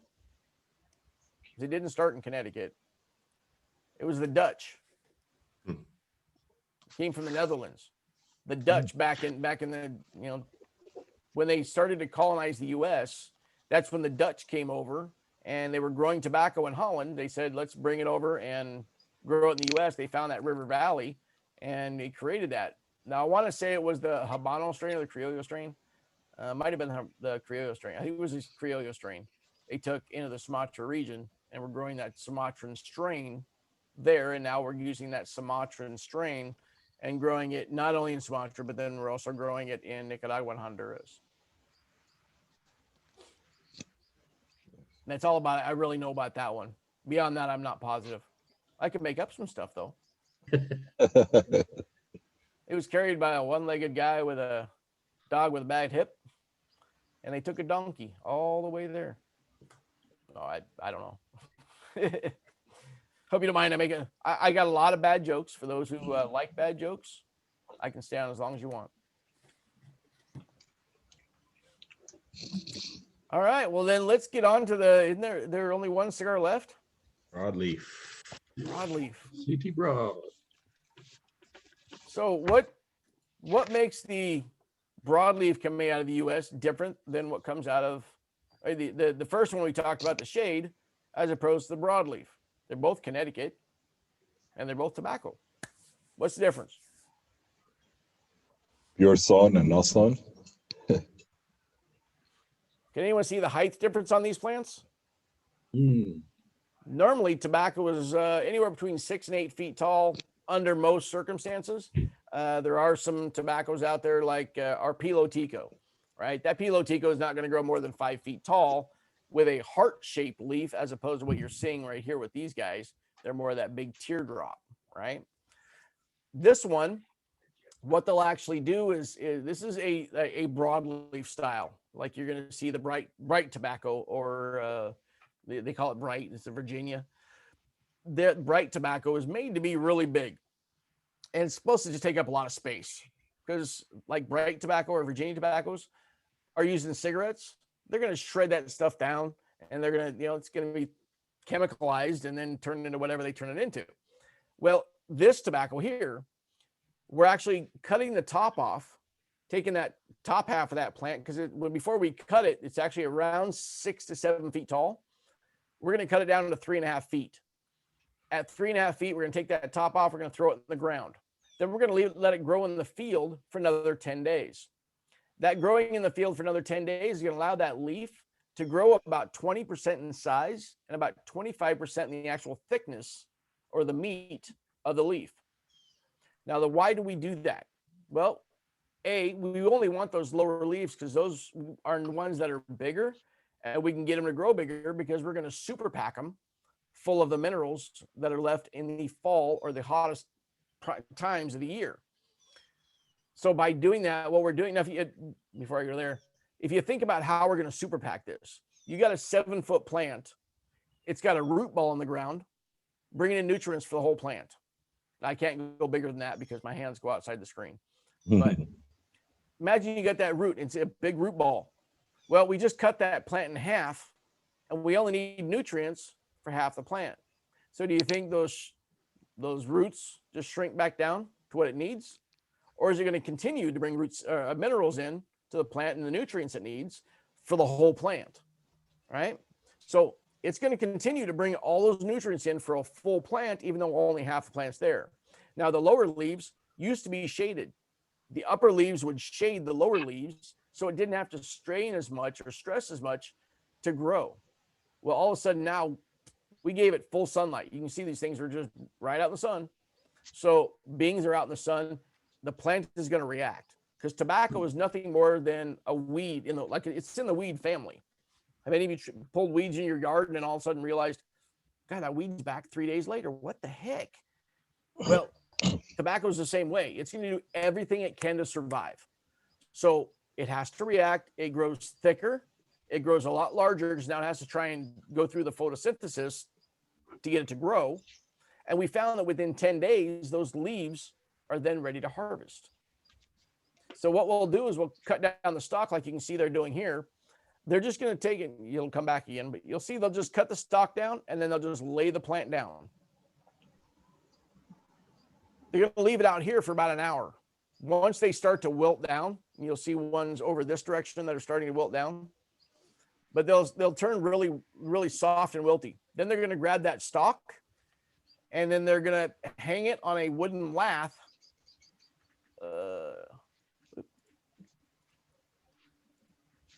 Oh, I guess I didn't add it to it. Oh, sorry. I thought I had the video on it. So if you imagine they just take that stalk and then they put it on, you got a long wooden lath with a nail sticking out of it. You're gonna take that stalk and they're gonna hang it up on top of it, just like that. Then so it's got the cut end down to the top of the plant, hanging down. Now they're gonna hang that in the curing barn.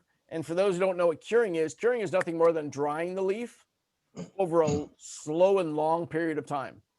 We can take tobacco and leave it out in the field and just let it dry out in 10 to 14 days. Well, we want to slow that down, leave the full moisture in there, and lose about 1% of moisture per day after the first 3 days. So the first 3 days, we would do some green fire and some coal firing. Then after that, we'll only lose about 1% of moisture per day.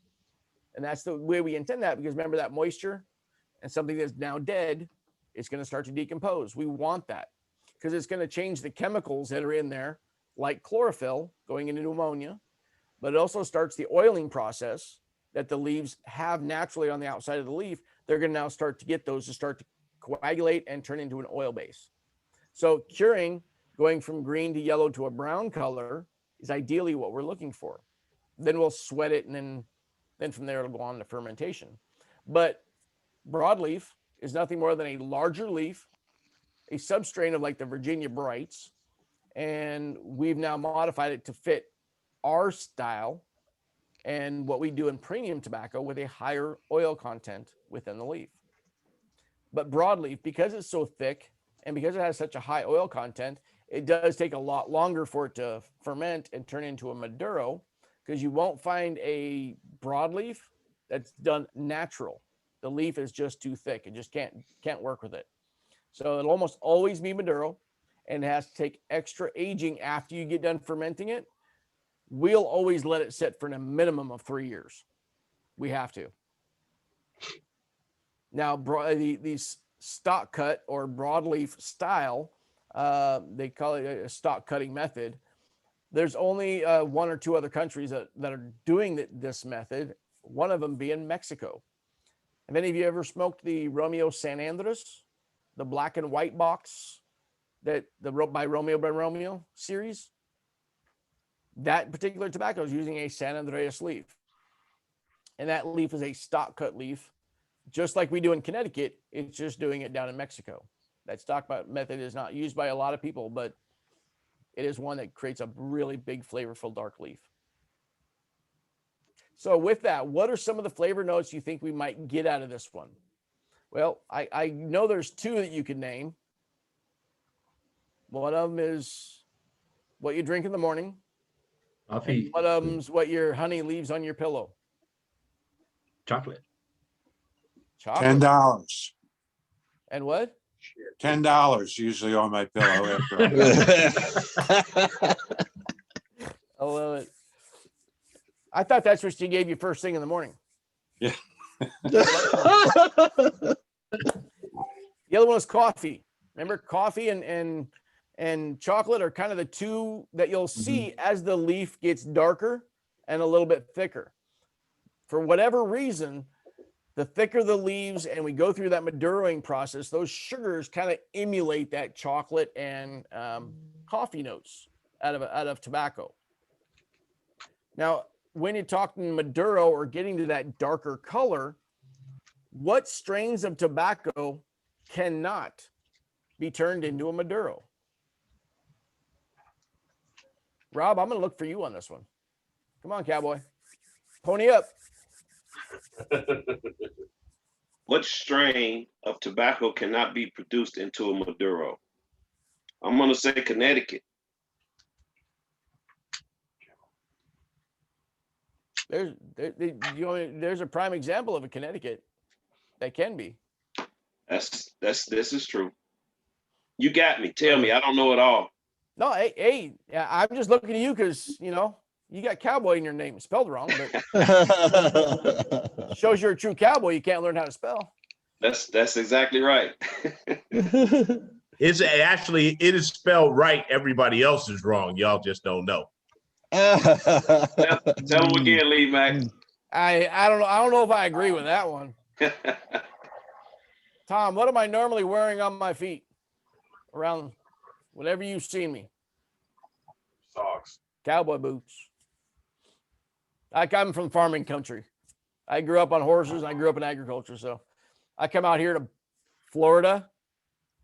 Yeah, I stand out like a sore thumb. If you'd have seen me an hour ago, I was in a sleeveless t-shirt and a cowboy hat or a baseball cap.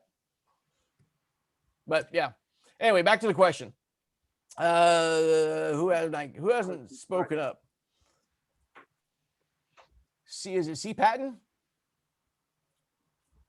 Am I reading that right? That's Greg. Where you at, Greg? Greg. Hey, how's everyone doing? Good. Think you can name a tobacco that cannot be used to turn into a Maduro? I can only guess, and I probably would guess wrong. I'm thinking Habano, but Where'd it go? Oh, you can't read it. There it is. I'm giving you a hint. Hello. Oh, criollo. Criollo. Criollo.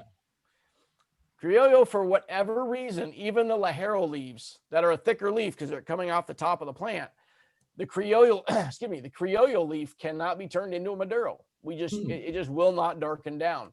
I don't know I'm not a horticulturist or phlebotomist or whatever they call those guys that know plants and how to growth. But I think this is something that has to do with the sugar content.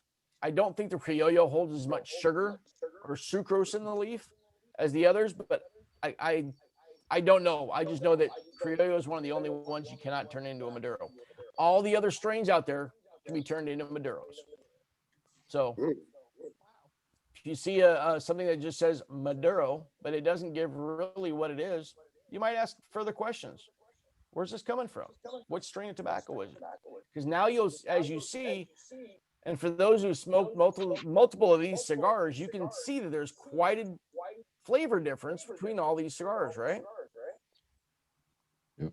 How many have smoked more than one cigar so far in the kit?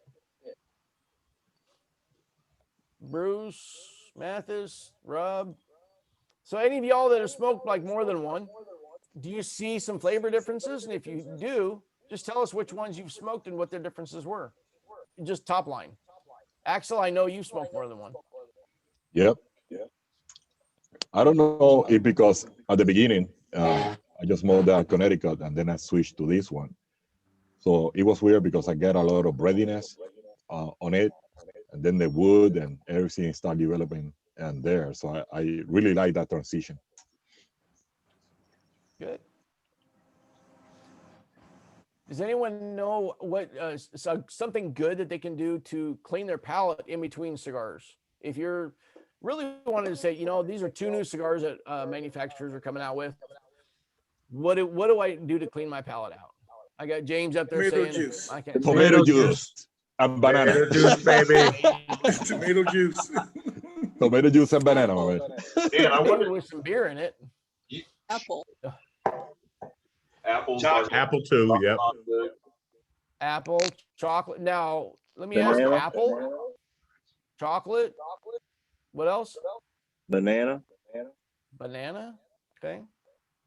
Saca you saltine. So far. Banana's actually got an oil to it, right? When you eat a banana, it's going to scrape some of the oils off of your tongue, but will it or will it not leave some of those banana oils or a citrus note on your palate? Yes. Hey, what was the other one? Chocolate. We had, what was the other one? Bourbon. Yeah. Let's just go tomato juice. Tomato juice, there again, it has oils. If you look at the skin of a tomato, it's highly glossy. It's got a lot of oils to it. Those oils will, or the citric in there will actually lay on the tongue, leaving you that different flavor. So it's really not the best to do it. I've heard coffee and I heard chocolate tonight.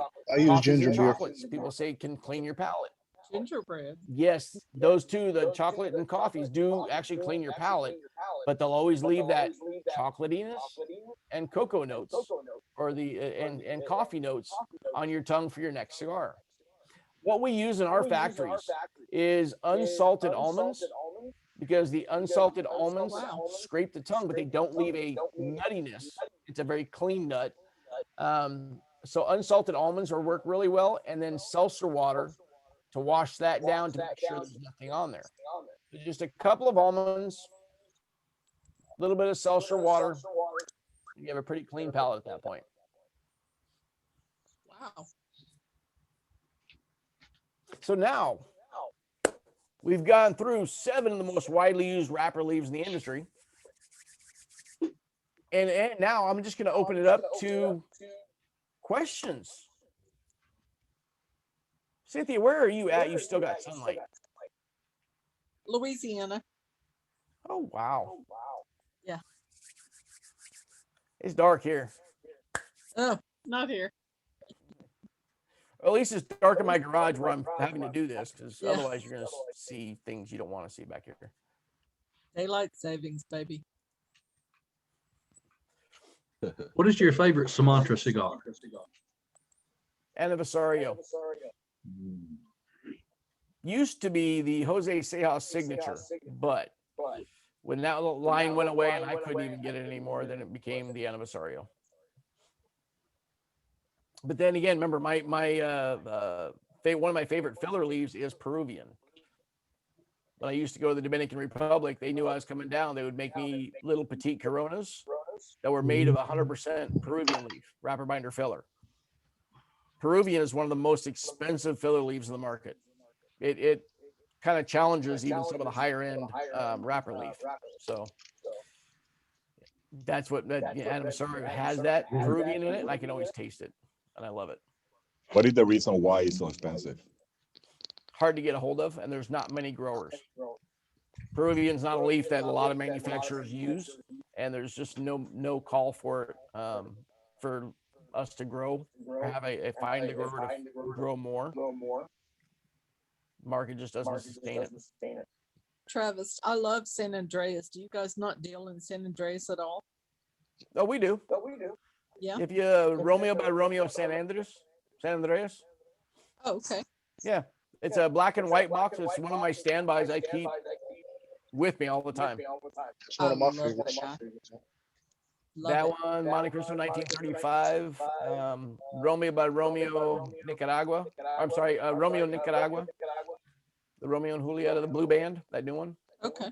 Those are 3 that I keep with me pretty much all the time. Cool. Love it. Yeah, no, that's a tasty wrapper, because it's actually got a lot of age to it. It's very toothy.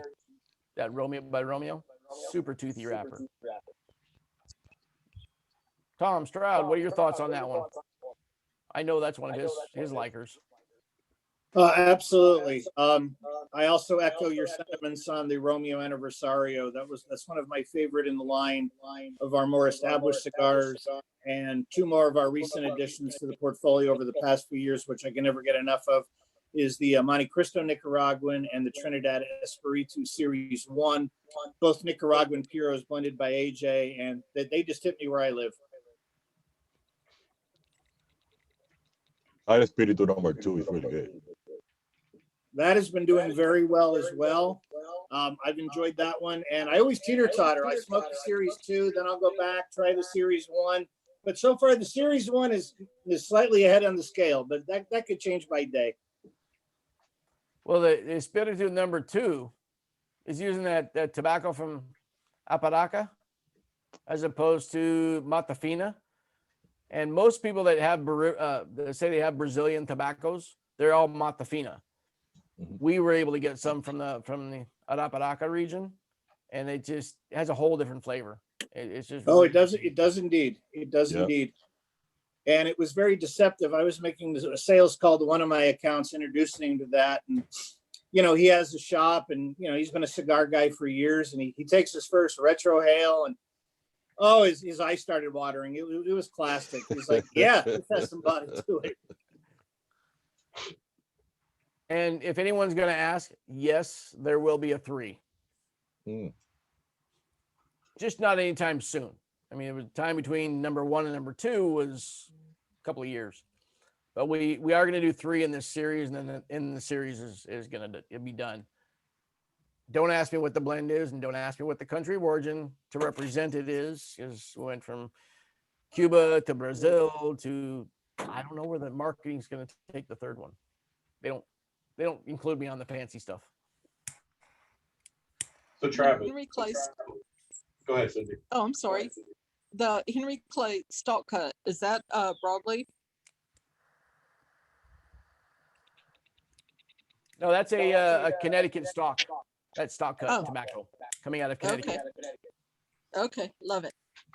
A lot of similarities to your San Andreas. Love it. Because it's that stock cut tobacco, that super packing it with nutrients. Right. That you like. You like that big, rich flavor. You probably like Bavarian dark chocolate as opposed to like a 60% cacao or a 50% cacao chocolate. Yep. You're more like the 80%, right? James, take notes. The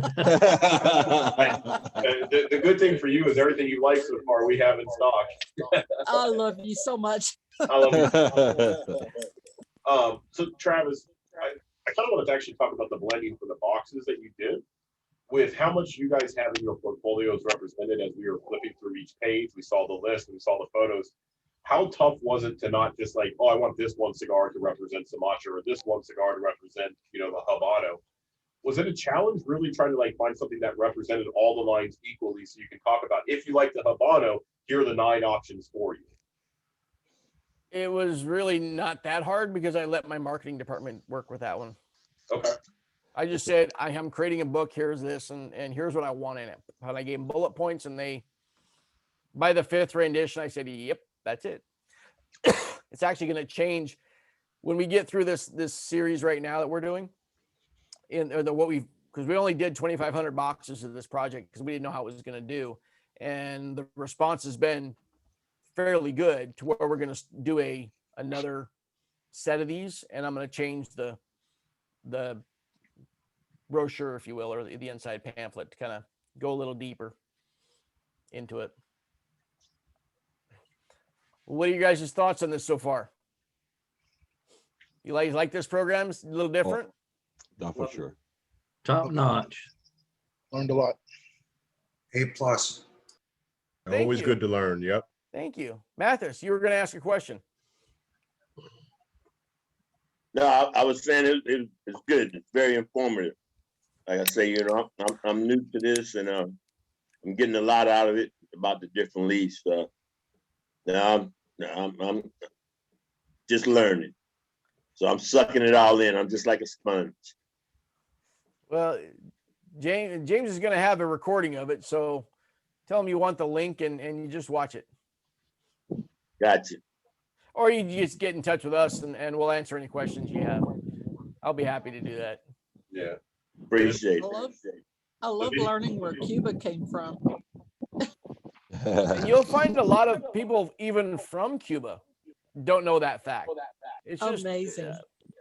Mr. Stroud and I are a lot of the same in the same fold, that we love tobacco, we love cigars, and we love the history of it. So whenever we can learn something and just know, okay, why is this? And we'll go research it. We'll go take it on and go find out. And that was what we came up with. Or at least that's what I came up with on the Cuba was, there's no volcano here. Well, then let's find out why. You mentioned the Monte Cristo 19, was it 35? Yeah. I was thinking about getting a box of those, so I think you convinced me. Oh, John, that box is worth it. Awesome. That's not me trying to sell you. Tom and I have had a conversation about this. The demi size in that box, it's the same. Raphael was describing. It's the same blend, just in a smaller package, and it just brings the body, and it is all everything is advertised. Nice. Sure it is. Now, instead of going from a 10 count box to a 20 count box, demis are kind of nice too, and they pony up. I mean, like the body level on them is just a little bit more. But remember, Coronas, Lanceros, Lonsdales, the biggest advice I can give you to give to your consumers, because the more advice you can give them on assisting them to smoke without letting them ask, just kind of volunteering it in a nonchalant kind of way, they'll look at you as guidance, but not making them look stupid. So the advice I can give you is on those smaller ring gauge cigars, remember, smoke them slow. Yep. And when I say slow, I mean don't inhale fast and only puff a little bit less. You know what I mean? You actually want to bring the air through the cigar a lot slower. It should almost take you as long to smoke a Corona as it would a Toro if you're smoking it properly. Why do I do that? Remember I mentioned earlier somebody about the flavor notes for pepper? Yes. That a lot of times in those smaller ring gauges, people will get that because they're burning it too hot. They're hot boxing it. So you get that really big flavor in the back, those like strong, bitter, sour almost flavors that can go on. So slow them down, enjoy them. I'm a Lancero girl. Do you like those? I love Lanceros. They're just so hard to find. My favorite. That's why the Fundador and not only the Espiritu #1, but we have an Espiritu #2. Yes. So, I'll put it in your package, Cindy. Yes. Get yourself a hold of a Fundador on the #2. You would probably be just go, oh, that Travis. He is such a good guy. He created such a great blend. No, I think you really like it. I think you'll enjoy it. That Fundador, that's the Lancero? Yes. Yeah, I have that in my box to do a review of that one. I haven't done it yet. Well, don't let me influence you, but it's a really good stick. Oh, don't worry. You won't be able to.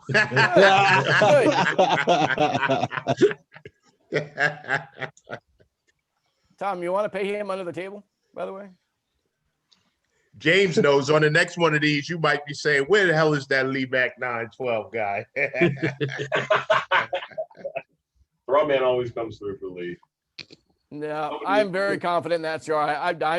That's why I joke with you and jest, because I know that's a very good stick. Listen, and when it comes to the quality level, I mean, it doesn't matter what cigar we get, whether it's beef from our Tabacalera de Garcia factory, our Flor de Copan factory, or stuff we're getting from Plasencia, AJ. I mean, it doesn't matter who we're getting it from. One of the stringent things that we do in our factory and that we put all our other manufacturers on is doing a draw test after we put the initial roll into the mold. Once it's pressed and it comes out of the mold, then we draw test every single cigar that we manufacture. And for those who've been through our factory, can agree or disagree with me if you think it's different, but I know for a fact that everything we do is draw tested. Now, why do we draw test? Well, we want to ensure when it leaves our factory, it's perfect. So if we don't feel confident it's going to be perfect, if we don't think the draw is going to be right, we take that cigar and we break it in half. Then it goes on and we stick it in the mash of shredded tobacco going into either backwoods or Phillies. A lot of times it's backwood naturals. There isn't any tobacco in our factory that we don't use somewhere in some way, shape, or form. Tours opened up yet? What's that? Have the factory tours opened up yet? No. At this point, they're not going to be open until we're finished building our new facility on site. We're building a brand new building to not only move the workers over to a better environment and expand on the mass side of our business, or I should say was our business, because when we sold the company, it went with the new owners or the old owners. The new owners got our premium side, but we also are going to really update and upgrade our freezer that we do, because we freeze all of our cigars to get rid of the bugs and the larvae and the beetles. We go through a freezing process. We prefer not going through a fumigation. We started doing that about 9-10 years ago. We started doing deep freeze on everything that came through. So we just feel it's pretty important. It's time to upgrade and update to make sure we can get rid of some excess humidity that might build up in there, which we haven't had any problems, but we just want to make sure that going forward, as we're producing more than 34 or 35 million cigars out of that one factory, as we get closer to that 40 or 50 million, that we're ready and able to do that. So I wish they would open up tours. I wish I could fly. It's on my bucket list, baby. I'm in. That was my neighbor. Someone's got my alarm going off. You're an alarm anyway. Well, great, guys. Any further questions? I know we haven't heard from Rick. Yeah, I was wondering on the when you said the stalk cut and they hang it in the barn to dry, and then you said you age it. Do you cut it off the stalk to age it, or how do you go about that? And that Fundador is money. I love that cigar. Oh, you smoked it. Good. Yeah, the number 2. Very good. If you smoke it slow, boy, it's a pony up, but a lot of flavor, tons of flavor. But the stock cut, what we do is we'll cut it off at 3.5 feet, and then we'll let it grow for 10 days. Then we cut the stalk at the very base of the plant. We'll cut the whole stalk with the leaves on it. And then we hang it upside, we turn it upside down, and we hang it upside down. Because as it goes through the curing and it starts to dry, that as the moisture that's in the stalk itself and then the veins, it will actually go through it and turn to a liquid, and it'll drain back into those lower leaves. So the leaves on the top end of the plant, which are now hanging in the barn upside down, those are going to be the most nutrient rich because all the veins that have drained back into those main plants. What you do with the remaining that you caught, that you said before that you throw it on the floor? What you do with it after that? Before they do what on the floor? When you do that stack cut that you said, what you do with the remaining, that stuff that you caught? The stalk itself will actually put it off to the side. We'll let it sit outside for a year or for at least a half a year. And then we'll take that and we'll grind it back down, turn it into fertilizer into the field. Okay. Or the other option is every year, the Hartford Club out in Hartford, Connecticut, does a big barbecue where they cook up these big old cowboy steaks. Got the 3 sections, the bone-in, ribeye looking monsters. All right. And we actually, in the grill, we take those stalks and we'll throw them in there, and it'll produce a nice sweet oiliness onto the meat. So we actually use it as a flavor enhancer in some of the meats. But most of it all, that's only one event a year. So everything else we shred down and grind down and turn it, and just throw it out in the field and let it grind down and turn it into fertilizer and nitrogen enhancers for the field. So, in your opinion, yeah, what's the best cigar that you put out? It's a rough question. I mean, that can change any given day, time of day, what I'm eating. I don't think we produce a bad cigar. I think there's some that are more built to my palate. I think I go through phases. There are certain cigars that I'm drawn to and have been drawn to for years. So to say that I have or can pick out a favorite, I can't do that. It's just not fair because my palate changes all the time. The reason I asked that, I've tried a few cigars, but I always find myself coming back to the Fuente brand.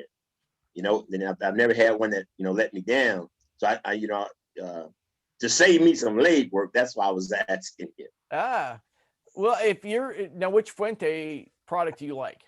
Well, the Presidente, I like his every day.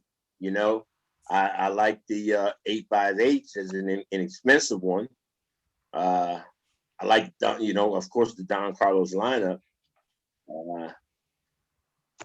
Pretty much. So you That's what I you like a mild to medium body cigar? Probably not more than a medium. Well, I also like the Arma Fuerte, the Plasencia, But like I say, that the Arturo Fuente line, I've never got a bad one. I mean, I don't like the Queen Bee and the King, the Shawty. But like I say, the Presidente is one that I go to regularly. I would challenge you and say you haven't smoked a Monte Cristo Classic in a while. I would invite you to smoke a Monte Cristo Classic, or even the Monte Cristo, like it's just the regular Monte Cristo line, which there's the Monte Cristo line and the Monte Cristo Classic, which look very similar, except for one says Classic on it, right? But the Monte Cristo Classic, very, like Fuente, has a very clean flavor profile, a lot of good flavor coming out of it. And I think that would be one that you'd go, oh, yeah, I see what he's talking about. And that's totally. Go ahead. I'm sorry. It's just two manufacturers that do things the way we did things back in the early 80s. Milder, very good flavor profiles. We weren't going to this super full body stuff like we have in the last 10 years. Gotcha. And that's totally different than the white label. Oh, yeah, totally different than the white label. The Monte Cristo Classic is more your clean, distinct flavors. Very light, very crisp, the way they come across. But there's no super creaminess in the background. There's a little bit. It's smooth, but I wouldn't say it's creamy. Gotcha. Like the Fuente, like the 858. It's just distinct flavoring. Nothing really masking it. It's just a true, genuine, just flavor profile. Classic. Gotcha. I would put that up all day long, and I'd probably earn you as a customer if I were working a humidor with you and we were able to smoke together. Gotcha. I'm gonna try it. I'm gonna try it. Enjoy it.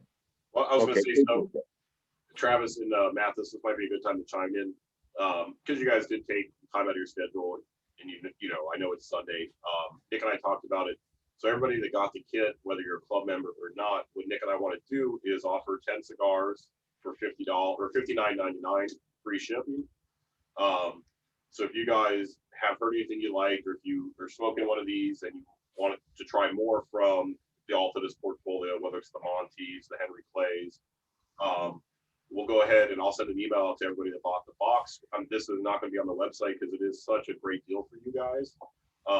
You can send me what you guys want to try, whether it was based on the wrapper or it was based on the specific cigar that Tom, myself, Travis, or Nick hasn't talked much, but has mentioned, and we'll get those out to you guys. And it's $59.99 for 10. It's a pretty damn good deal if you look at the portfolio that these guys offer. And that's just a special thank you for giving this a try with us, and taking time out of your Sunday, especially since we got 3 Sundays in a row for Black Lion lined up now with all the other Zooms we have going on as well too. So if you're interested, that email will go out tomorrow. So if you want to trust Cowboy's palate and grab some of the Cameroons that we have, you can give them a try for the first time if you've never had them before. We have the Romeos that he was talking about as well, the white and black box. We have a plethora of them if you really want to give it a try. Thank you. A lot of very good products. So once again, y'all, thank you so much for having me on, James. I really appreciate it. And everybody go out there and experiment. Look at some of these brands that are done. And as you go through that booklet and you take those notes and you say, I never realized how much I really liked brand, a wrapper X, whatever that might be.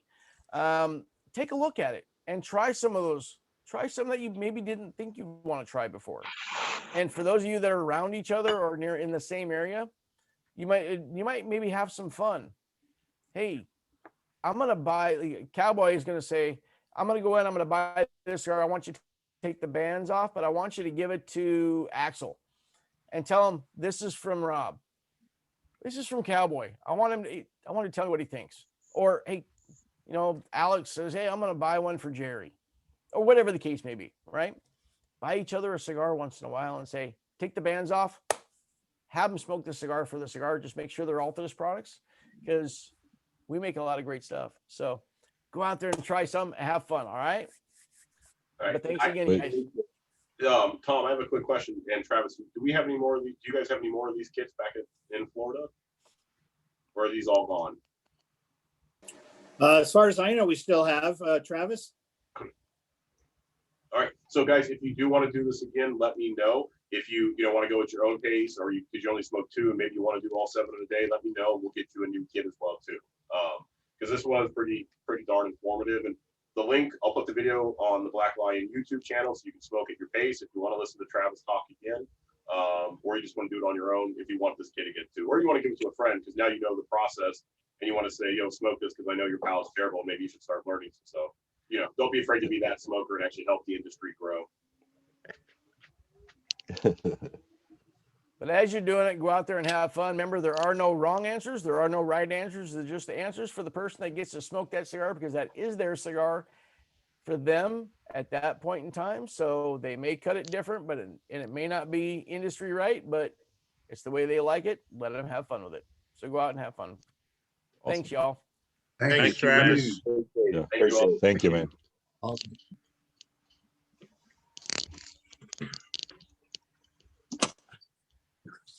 Thank you very much. Time for the Sixers game. Gary, you fixed your name. I did. See, you weren't paying attention. Well, I saw your background change too, but yeah. Oh, that's good. Yeah. Yeah. The Sixers game started 20 minutes ago. So I got important things to do right now. I know. I can't wait till you get your second shot. We can watch it in person. Yeah, I'm looking forward to it. Take care, everybody. Take care. All right, have a good one now. All right. You too.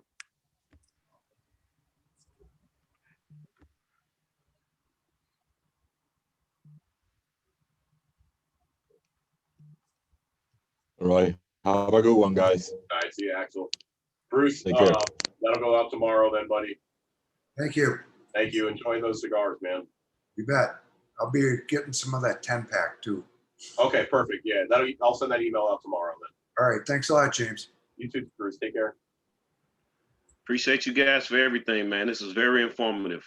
Cowboy, I was surprised when I saw you buy it. I'll be honest. But I love that you did, man, because I know I've seen you talk about that Cameroon, so it was nice to have you here for your input on that cigar. Yeah, man. I truly enjoyed the Cameroon, man. What they've done.